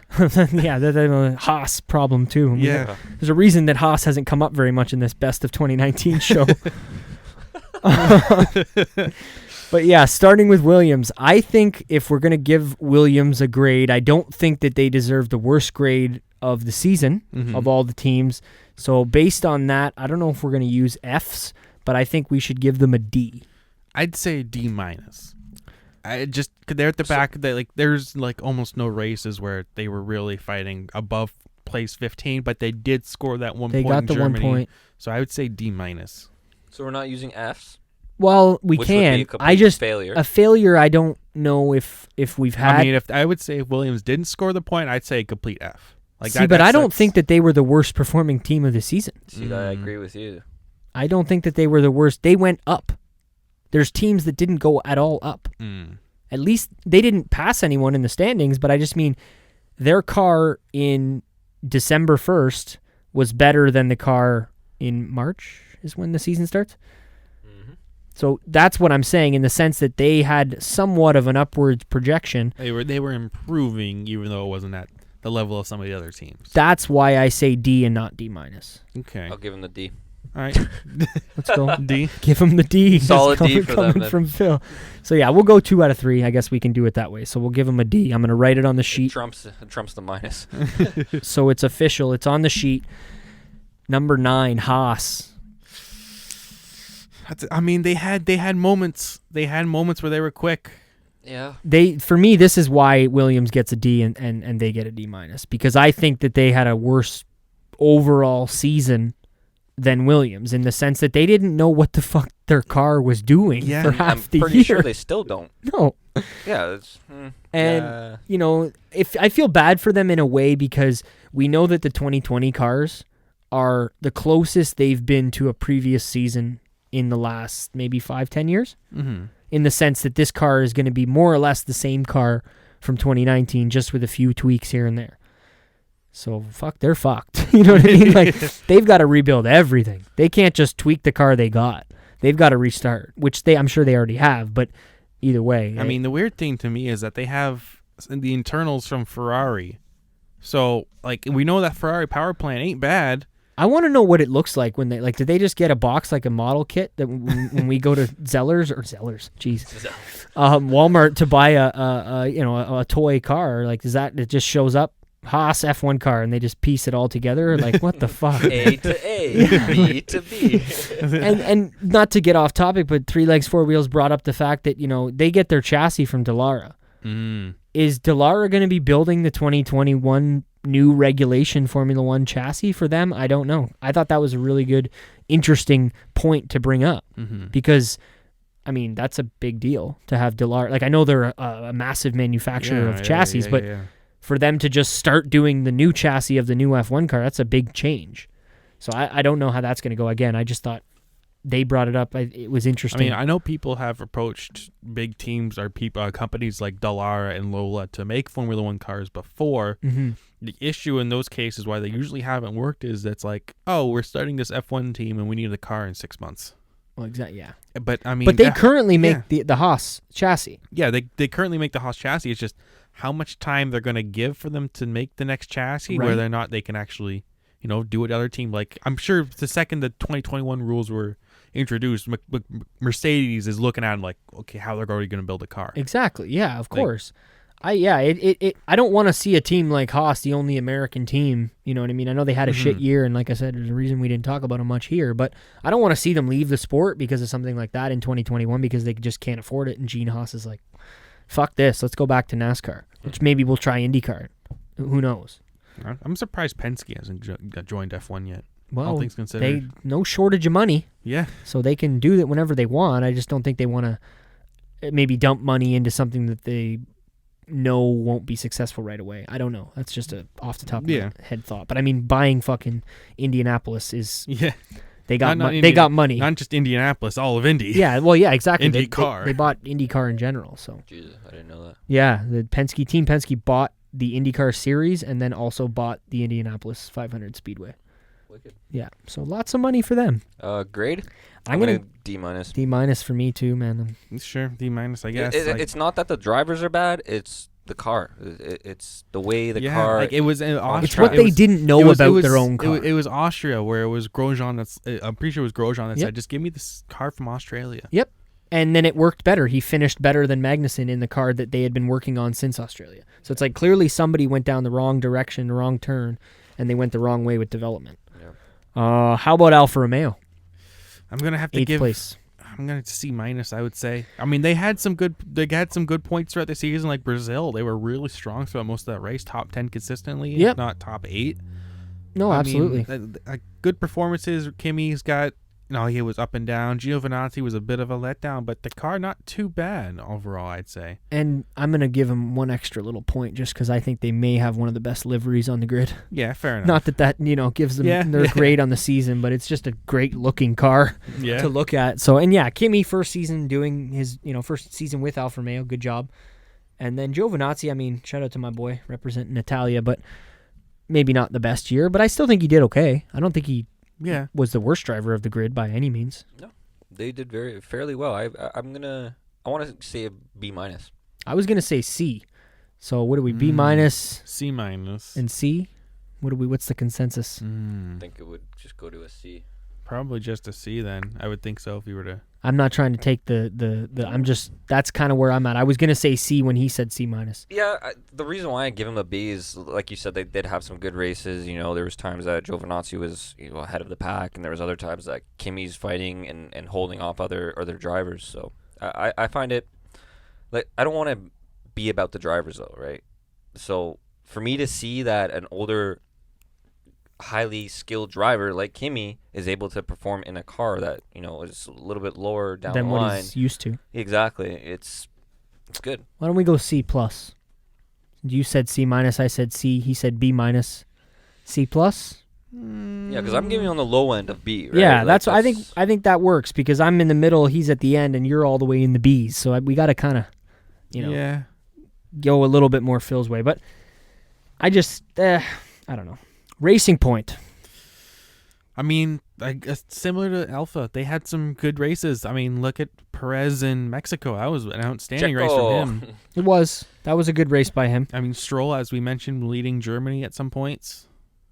Yeah, I'm not going to give much credit to Stroll on here but yeah, he did. Yeah, and he's gotten a lot better in the races. Mm-hmm. I'll give him that. He's just not a great qualifier. Yeah. And when I started hearing some of the stats about how many points the team got compared to how many points Perez got for the team, and it was just I was very curious to know how much better Racing Point would have done with somebody like a Hülkenberg in there instead of a Stroll. Yeah. Somebody just a little more consistent with a little more experience. Yeah, that's fair. Yeah. But I mean, the team did a good job to do what they were given with the drivers. Mm-hmm. I mean, Racing Point is Racing Point new this year, or were they Force India last year? They switched halfway through the season. Okay. They actually lost all their drivers' points and shit halfway through last year. So you could argue that they've drivers' points, sorry, constructors' points. So you could argue they've only been technically only been a team for a year and a half. Yeah. So I mean, that's not bad.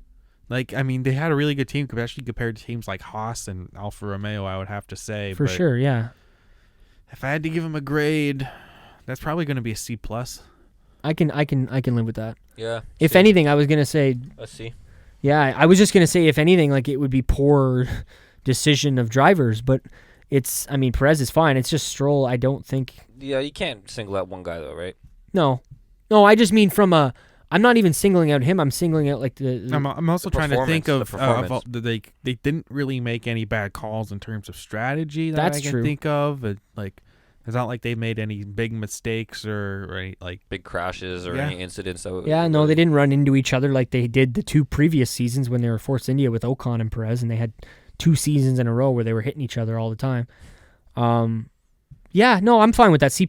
Yeah. But, I mean, I got to put it in here because I said it about Alpha. They got possibly the worst livery on the grid, in my opinion, is Racing Point. Yeah, and it's not the pink. Could change. Change. Oh, it's going to change. I heard the rumors. I talked to you about it at work today in Aston Martin and what could be happening with Lawrence and that. But I'm just curious how that's going to interfere or mess with Red Bull, because Red Bull's also sponsored by Aston. They still use that? I swear on the top of his steering wheel it says Aston Martin. It's on the wing. And I was just about to say, I think it's on the wing too. But that is more of a badge than anything. It's like the Tag Heuer type thing. Like, there's nothing Aston Martin on that Red Bull car other than the name. Like, nothing. The engines. It's not like they're using the chassis or anything. No. It's just my favorite. Aston Martin. My favorite is when they have an engine that was made by Renault, and they're like, it's a Tag Heuer now. It's a watch. Tag Heuer made this engine. They make watches, but now they make engines. That was so weird that they were allowed to do that. It's not even the first time they've done it. They did it back in the 90s. I think it was like they had McLaren had a Peugeot engine, and they called it a Tag Heuer. Oh, I thought you were going to say the team, the Red Bull Petronas Sauber. Just because I always see that, and I'm like, that's like 3 teams all mixed together. Every time I see that car, it's a little bit Mercedes, a little Red Bull, and then it's named a Sauber. Whoa.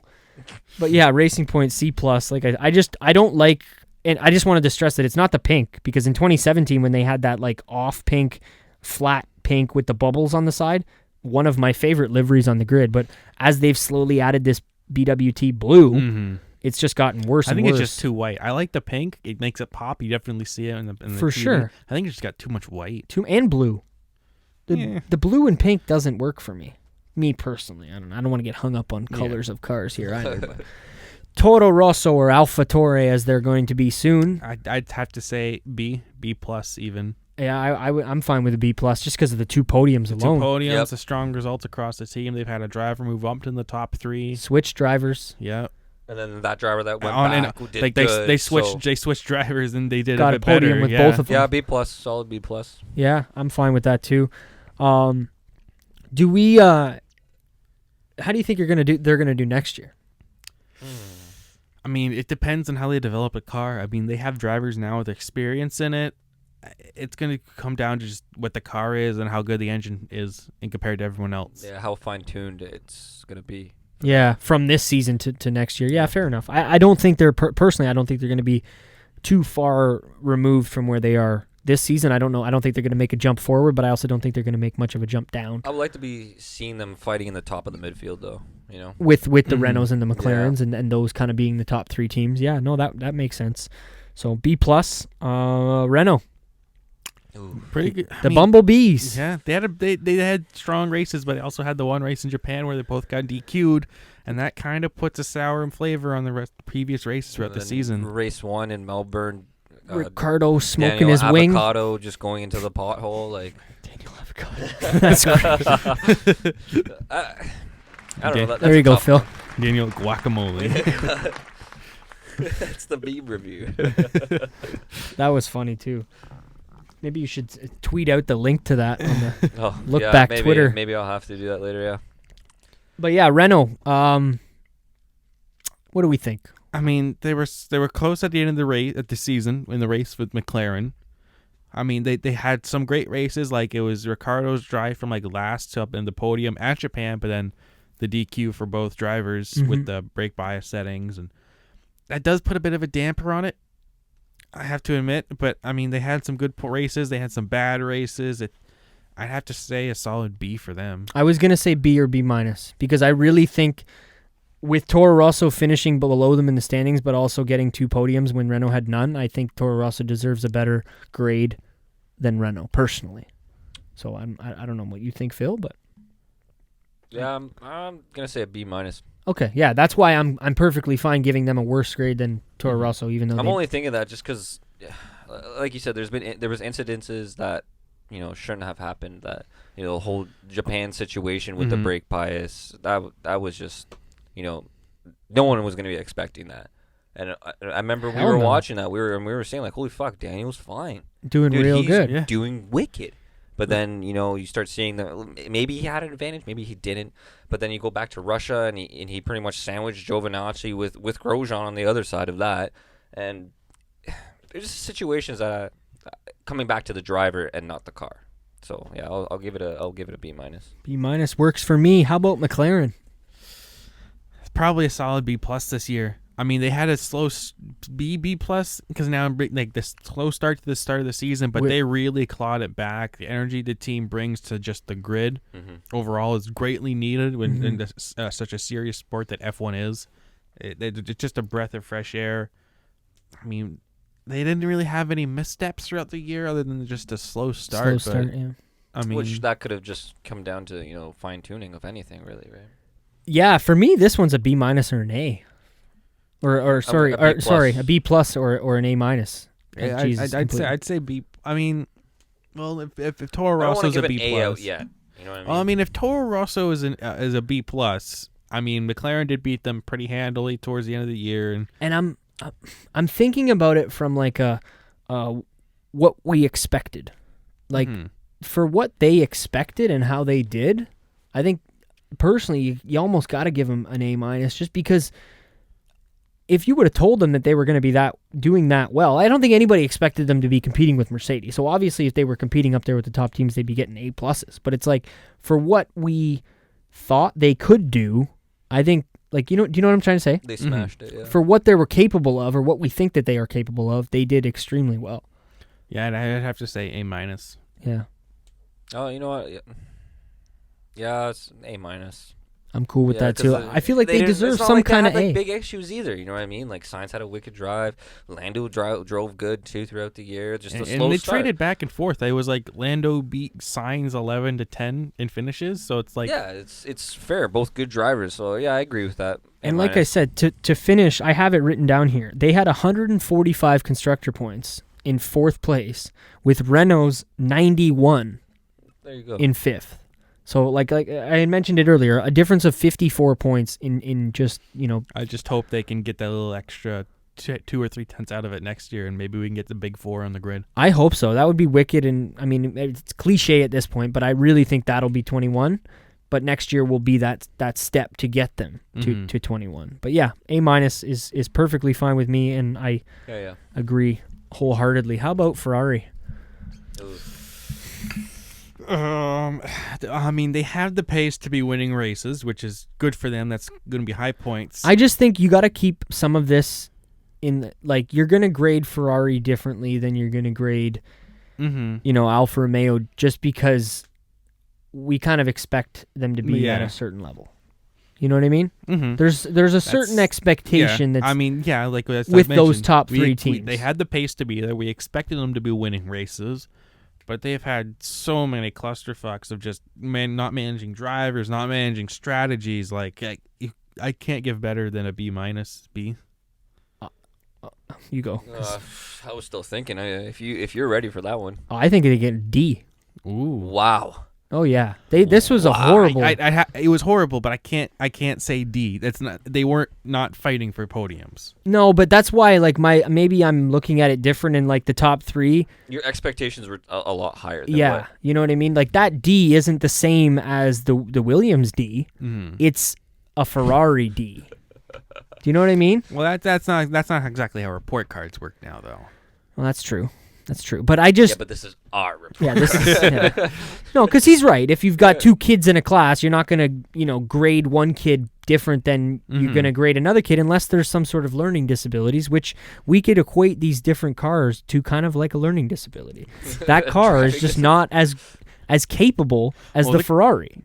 Yeah. So you're going to grade him differently. I don't know. Like, I'm just trying to maybe make... But they're in the same class, though. This is true. Only are they in the same.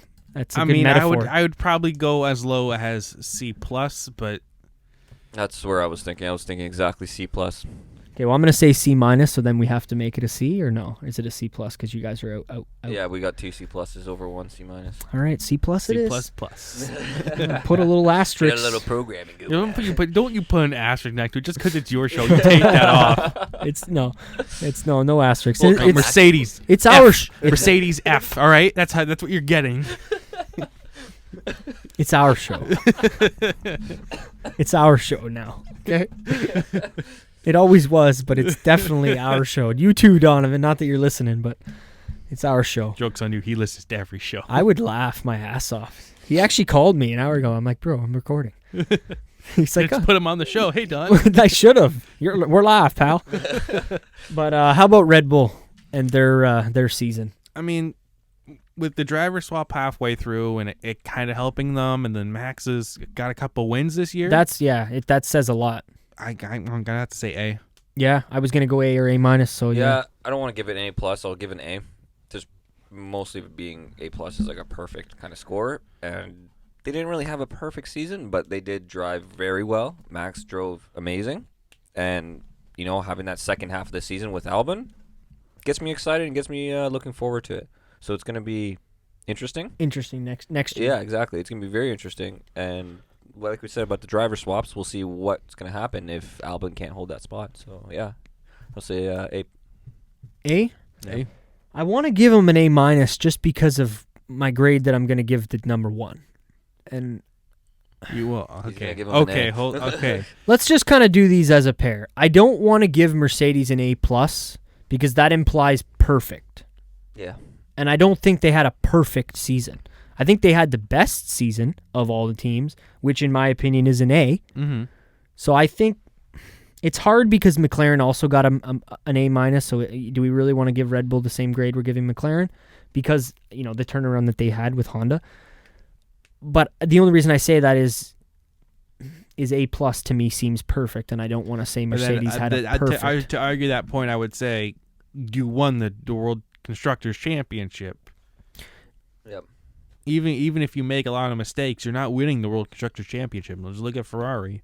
They had the pace to be there, but if they kept making mistakes, and they dropped down to third.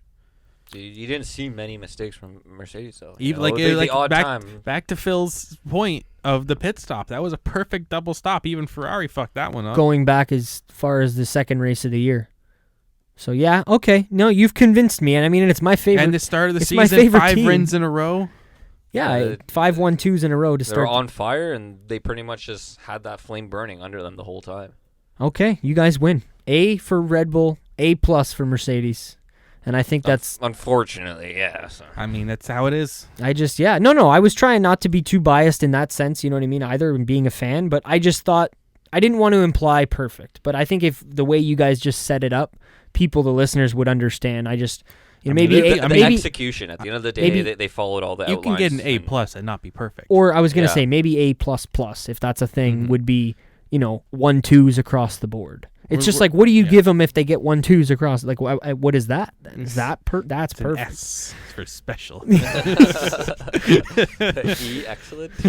Oh, different learning Triple of the learning abilities of the cars. Special. All right. That was pretty good. So here, I might as well write it in. I wrote the rest of them. A+ Mercedes. So recap?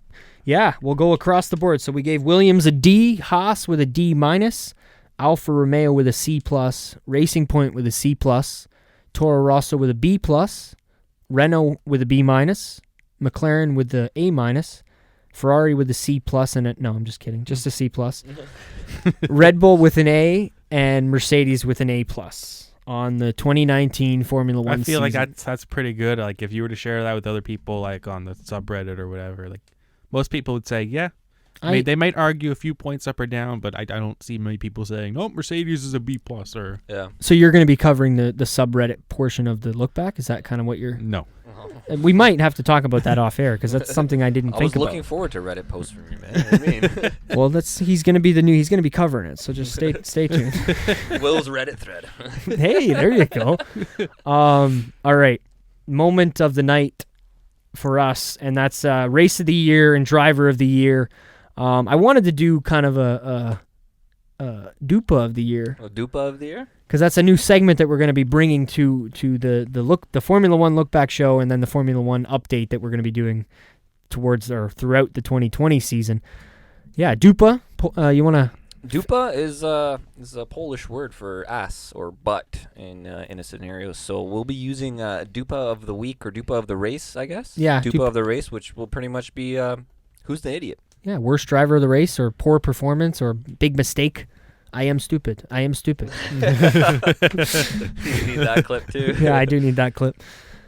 But yeah, so that we'll start with that one, the Dupa of the race or the Dupa of the year, and then driver of the year, and then race of the year, and then that'll probably be it for this episode of the Roundtable. I'm gonna give the Dupa of the year to Grosjean. Grosjean, any specific moment that sticks it out, or just kind of his? It's just the overall performance with him. It just messes up or just doesn't. I didn't see that silver lining in him when I saw him driving. That's the way I see it. I mean, there hasn't been too many drivers that have been outstandingly bad or worse than the rest of the field this season. No, it's not like there's no Maldonados or. No, sorry, and I don't want to. I just mean it doesn't have to be like they were by fire. It's just like your Dupa of the race, your guy or your Dupa of the year. One driver that you think you're going to remember not having a good season. They didn't have to be the worst driver of the grid. Yep. But it's especially with this one because we're rating it on a whole season. It's more of like a who do you remember when you think 2019? Who had a bad year that year? This is going to be a controversial pick. I think mine is too. So you go. Kimi Räikkönen. Oh, really? Wow. Yeah. What about his season? He's not a bad driver. It's just the fact of he steps down to Alfa Romeo. Yeah. AlphaTauri. And it's like we go, it's Kimi Räikkönen and Alfa Romeo. But then Kimi Räikkönen's a world champion.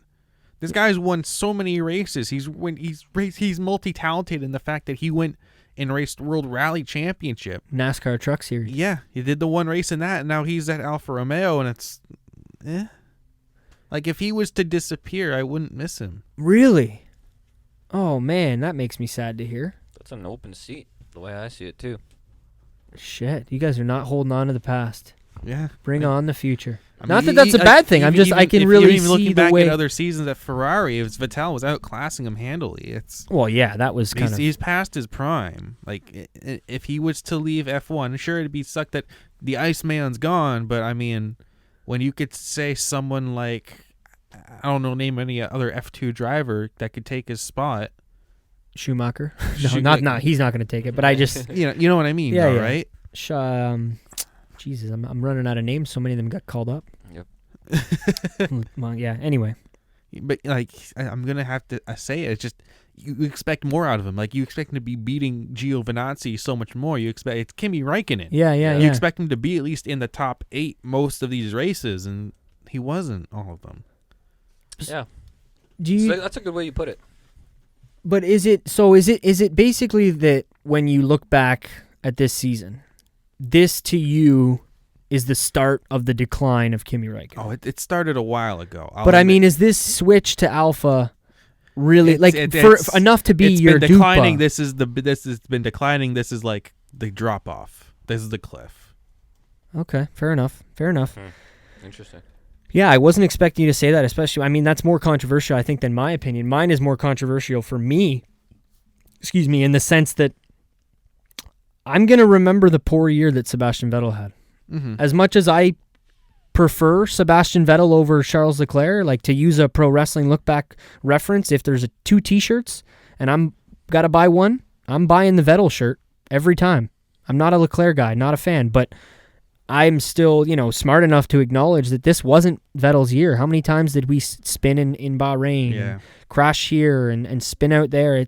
It wasn't his year. And I really hope, I'm happy that, we haven't heard anything yet, that he's sticking around and he's going to be back for 2020, because I really want him to step up to the plate and show the fans that, yeah, I didn't just get wiped by Leclerc the same way I got wiped by Ricciardo and now I'm fucking leaving. Yeah. I mean, in fairness to him, at Red Bull, he had so many failures compared to Ricciardo, but yes. Engine failures? Yes. Yeah, and I didn't watch that season, so that's fair. Yeah, it was just a lot of MGUK failure because they started the turbo. But I get your point. I understand your point. Mm-hmm. That's something, because I was trying to look at it again from the how am I going to remember this? In what driver in 2019 is going to stick out to me that, could have had a better one? And it's obviously some of the guys at the bottom of the grid, the guys that didn't finish in the top 10 of the championship. But someone like Vettel, the 4-time world champion, it's going to stick out a little bit more. Yeah. So, how about race of the year? Or do you want to go driver? It's up to you guys. Let's go with race. Save driver for last. That's what I was thinking too. All right, race of 2019. You want to go first, Phil? You've kind of been setting the stage all night. It's kind of it's kind of straight cut, man. Brazil for me. Straight up. Race of the year is probably Brazil. I got to agree, Brazil. Action-packed, man. But then again, it was a very, very close Japan. For me, at least, No, that's fair. And Japan was fun. No. Japan was fun because we watched it together. So that's maybe a bit of a bias there, but the 3 of us sitting up, staying late, watching that race was a lot of fun. And we watched the Bathurst 1000 at the same time. Who, shout out to Potter, a guy I work with, and one of the guys I used to kart with. I told him I watched it. He's like, "Where'd you find it? What stream?" He's like, "I couldn't find it anywhere." And he watches that on the regular. Like, I just watched it because Motor Trend on demand. Oh, there you go. Don't get the maybe not, but but yeah, those are obviously good picks. Mine is more biased than both of you, and I'm gonna say Canada because it's kind of hard to say one. That was my third. It was kind of for me. It's just like when I could hear the cars in real life. I know it's biased, and it wasn't the race of the year, but that was my race of the year. And go back and listen to, I think, episode 41 of the Roundtable and hear all the stories from me, Nico, and Dan going down to the race. And I've never actually been to an F1 race. 2021. 2021. We should do that. Why 2021? Because he's going next year with his mom. Yeah. I don't want to go alone. So and realistically, like, next year, not to say it doesn't matter, I'm more excited to go with my mom because like she started watching this era, and it'll be like the final cars of this era. Us three can go. We will have already be 1 year into hopefully doing the podcast by that point. Part of me wants to. I would want to go to the Canadian one because I'm Canadian, but part of me wants to go to an away race somewhere. And I don't mean like China.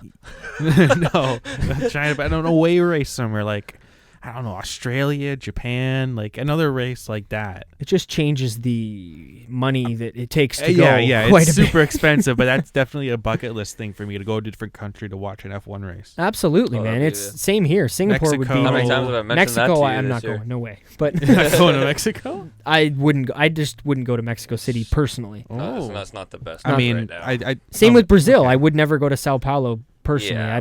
I wouldn't feel fair enough. Personally, I wouldn't feel safe enough, but that's everybody's different. Yeah, that's fair. But it's something like that, though, you know. No, yeah, absolutely. Singapore would be nice. Singapore is my number one. If I won the lottery tomorrow, that's the race I'm already booking way in advance. Did I ever tell you you're my best hotel. friend? Well, I would obviously take you guys. If I'm going to take Formula One fans, I'm going to take a live podcast Pet from House the event. Suite. Let's go. I'm going to take the guys that I do the Formula One podcast and then you with. take Don too, just to, like you're watching this race. yeah. Then he'd want to go for sure. But I forgot what I was going to say. Anyway. Canada for me, like I said, that's got to be my race. The fact that I was there. Oh no, just 2021. Plan that because we're going. It'll be fun. The three of us will do it as a podcast. How much are tickets usually? Doesn't matter. We'll figure that out. We'll figure it out. Even if we do what me, Nico, and Dan did. We'll just drive by the track back and forth and watch the race. Honestly, man, it depends on if you want to go for the whole weekend or if you just want to go for the race. And train tickets and stuff we can figure out. We don't need to talk about all this on the podcast, but I just mean keep your calendar open June 2021. All right. I think it's still going to be in June unless they move all the races around by that point. I think Vietnam is before Canada. They added that in there? Yeah. I saw the calendar, but I think Canada got moved. But maybe not. Don't quote me. I know the reason that they do Canada when they do it is because they can't do it at the same time that they do the USA race because it's too fucking cold here. Yeah, fair enough. So, you know what I mean? Like, they go to the U.S. in, October? Just get snow tires. Oh, yeah, October, but they're in Texas. But it's warm in Texas. Exactly. It's Texas. Oh, I thought you were saying, like, what do you mean? They're in Texas. What's wrong with that? If they went No, I understand. June, I thought you were implying. Complaining that it's too hot. They'd be like, oh, our tires are fucking melting. Yeah, exactly. Deal with it. Deal with it. The 18-inch rims now, bitch. Get the Formula E tires. Yeah, road tires. All right, driver of the season for 2019. Want me to kick it off for you? You know what? I'm gonna pick my second driver instead of my first. Okay. Bottas. Valtteri Bottas, the driver of 2019. I personally think so. I mean, it was definitely his best season as a Formula One driver. I personally think he did that well. It was honestly, I had Max first, Bottas, and then Norris, but that was also just a personal pick for sure. Of what I seen. Yeah, so. As much as I like Bottas, and my mom, I've talked about it a million times, massive fan. I think, again, I don't know, like, it's your opinion, of course. I don't know if I fully agree with it. Yeah. I think it was, again, without a doubt, his best season because, I mean, he would have won the championship if Lewis wasn't there. You know what I mean? He was pretty close. Well, close, but you know what I mean. I just like the fact that he was able to keep up with Lewis when he needed to, and or just be in front of him and stay away. And win the first two races in the season, or just the first one? I can't remember. Might not have been the first two. He won a few in the first. He definitely won Baku Australia. was the other I one. know that. Yeah. Baku was the other one. Yeah, good pick, man. It's, I mean, little surprising, but I was a little shocked by it, but I see why. And like you said, he did have a good year to keep up with Lewis, and just well, thinking outside the box. I like it. Man, this is still a tough one for me. I mean, Lewis had a great year. I mean, 6 times world champion. He's had strong races all throughout the year. So he's got that going for him. Max had a breakout year with his car this year. 3 wins across the calendar. Max, yes. Mm-hmm. So that was great. Leclerc, I mean, despite the antics at Ferrari, the second year in F1 and a major car, already has a couple wins to his name, several pole positions. Beating his teammate. Yeah.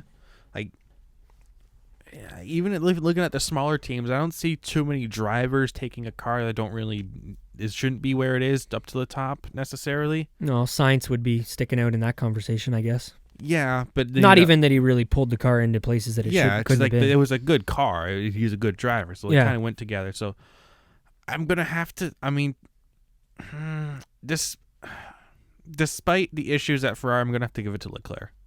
Really? Yeah. Wow. And I thought I was surprising. I am stupid. I am stupid. He's made mistakes. Yes. We will talk about this later. Oh, come on, Charles. No, fair for him to be the first season at Ferrari, how he did beating his teammate who's been there for 4 years already, who beat Kimi, a former world champion, definitively for 4 years. Yeah, it's not a bad pick at all, man. That's a good one because there's missteps on the way, but even in Lewis's case, there was missteps, and he was world champion this year, so. Exactly, and I think it's too obvious to give it to Lewis. That's why I didn't really pick him. Yeah. And that's why I picked Lewis for my number one driver of the season, boys. Yeah, no, don't get it wrong. He's amazing. I picked Lewis here. 2 reasons. One, how does the guy that wins the world championship not get the credit that he deserves? I seen on Instagram yesterday he was not once voted driver of the day.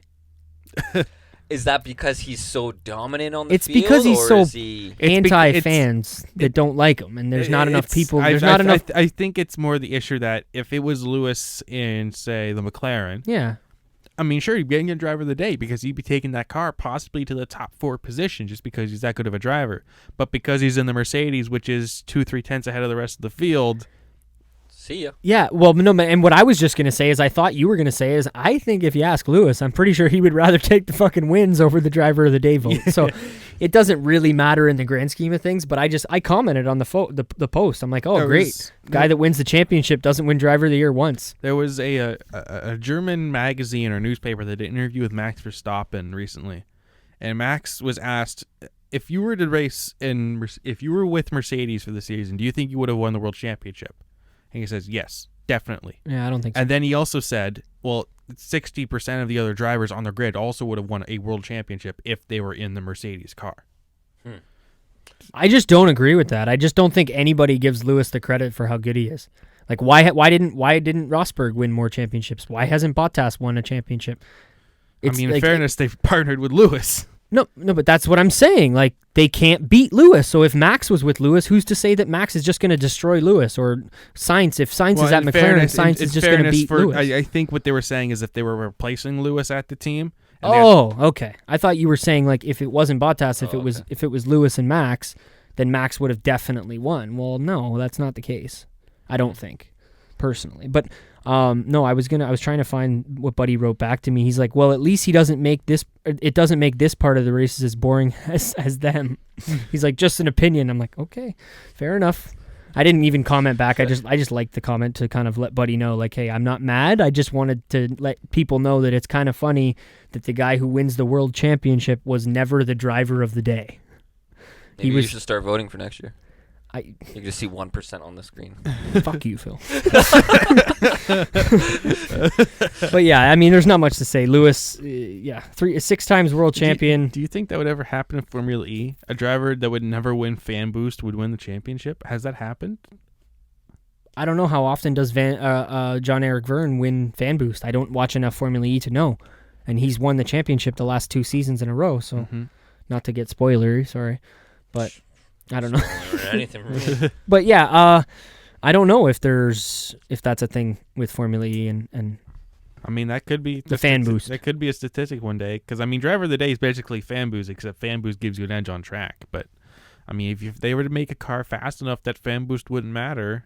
What if they had extra fucking ERS deployment if they had a fan? It's like, oh, driver of the day, you get a last lap. Guess what? You get an extra overtake. It would be something, but it would become too DRS through the corners. That doesn't That's work. just bad news bears, man. That's bad news. Try that on the sim. It don't work. I forgot to close it. Yeah. That's me in Project Cars back in the day. Insane. But sorry, I lost my train of thought. What were you? We were just talking about Lewis winning championship. Okay, fastest, best driver. And then Max, if he was in the Mercedes, but not to take away from Lewis, like you said, he is a wicked driver. He does deserve a lot more credit. He does perform like when he needs to, he's done it. You know what I mean? When he has to hold off on tires, he's there. And he very, very, very rarely makes mistakes. Yeah. Yes, I don't think that's something he gets enough credit for. But also, I think, in another sense, if the way he seems to play it off, like I think I heard this from 3 Legs 4 Wheels, but if the plan goes right, he looks like the master. If the plan goes wrong, it's on the engineers. It's never his fault. Exactly. This kind of situation. So like in Germany, he was 11th, and he even asked right before, how did this get so bad? How did we get all the way down here? I'm just gonna maybe if he didn't spin off the track. Well, yeah, but I'm gonna play the devil's advocate here. And when he took Albon out of that race, he was the first one immediately to own up and say, this was my fault. It was on me. I should have waited. Should have made the move later. So it just goes both ways. You're not wrong. Shoulda, coulda, woulda. No, I'm just saying he owned up to it, and he didn't wicked. put it on the manager. That's wicked, and I mean, I mean, in fairness, you can't really put a move like that on the manager unless his tires were dead after 3 laps, like Lewis always likes to complain. See, this is why he doesn't win Driver of the Day. Because he complains about his Bono, tires. please, tires dead. Well, I don't know. I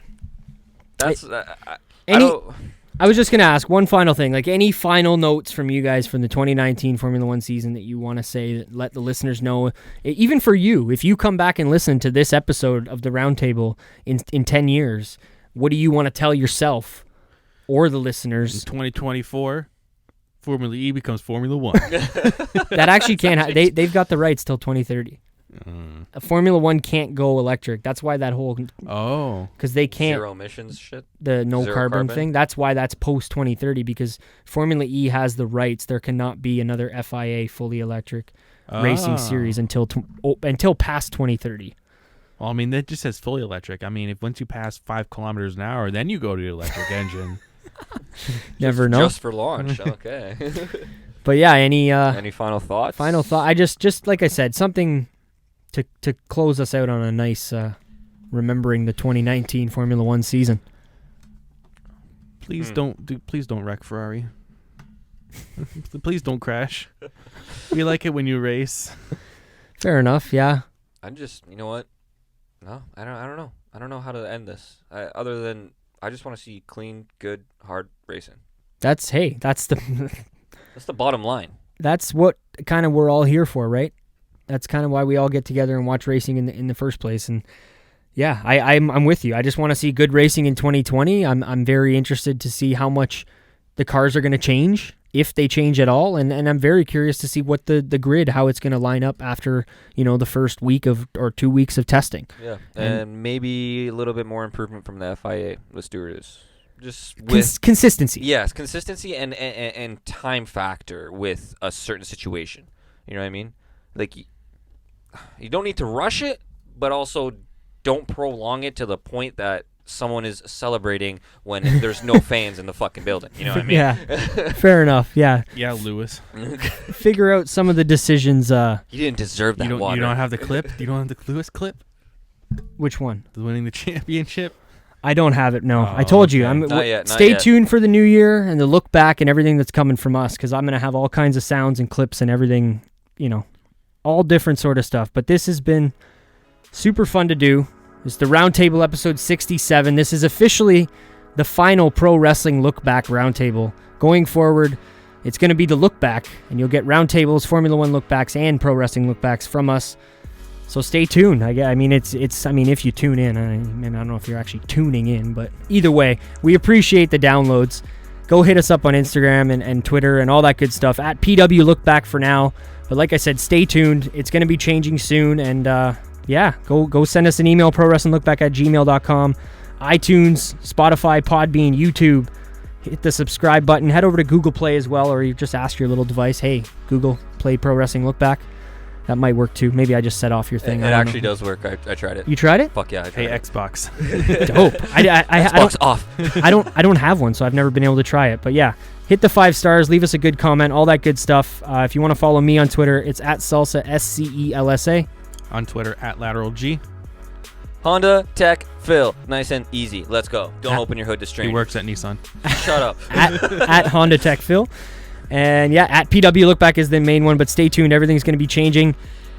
You'll see it all on the social media, and the next time you're going to hear from us probably will be in the new year. Look for the second week of January there. We're going to drop an episode with the three of us, as well as Donovan, in the first official roundtable of the Look Back. And then maybe the first F1 update will come around Formula 1 testing, maybe? A little pre-update, maybe. A little pre-season. Stay tuned, but thanks for joining the show. Thanks for listening to the show. This is the Pro Wrestling LookBack Podcast, and the Formula 1 LookBack Podcast is coming soon. I'm Nick. I'm Will. And I'm Phil. Stay classy, guys.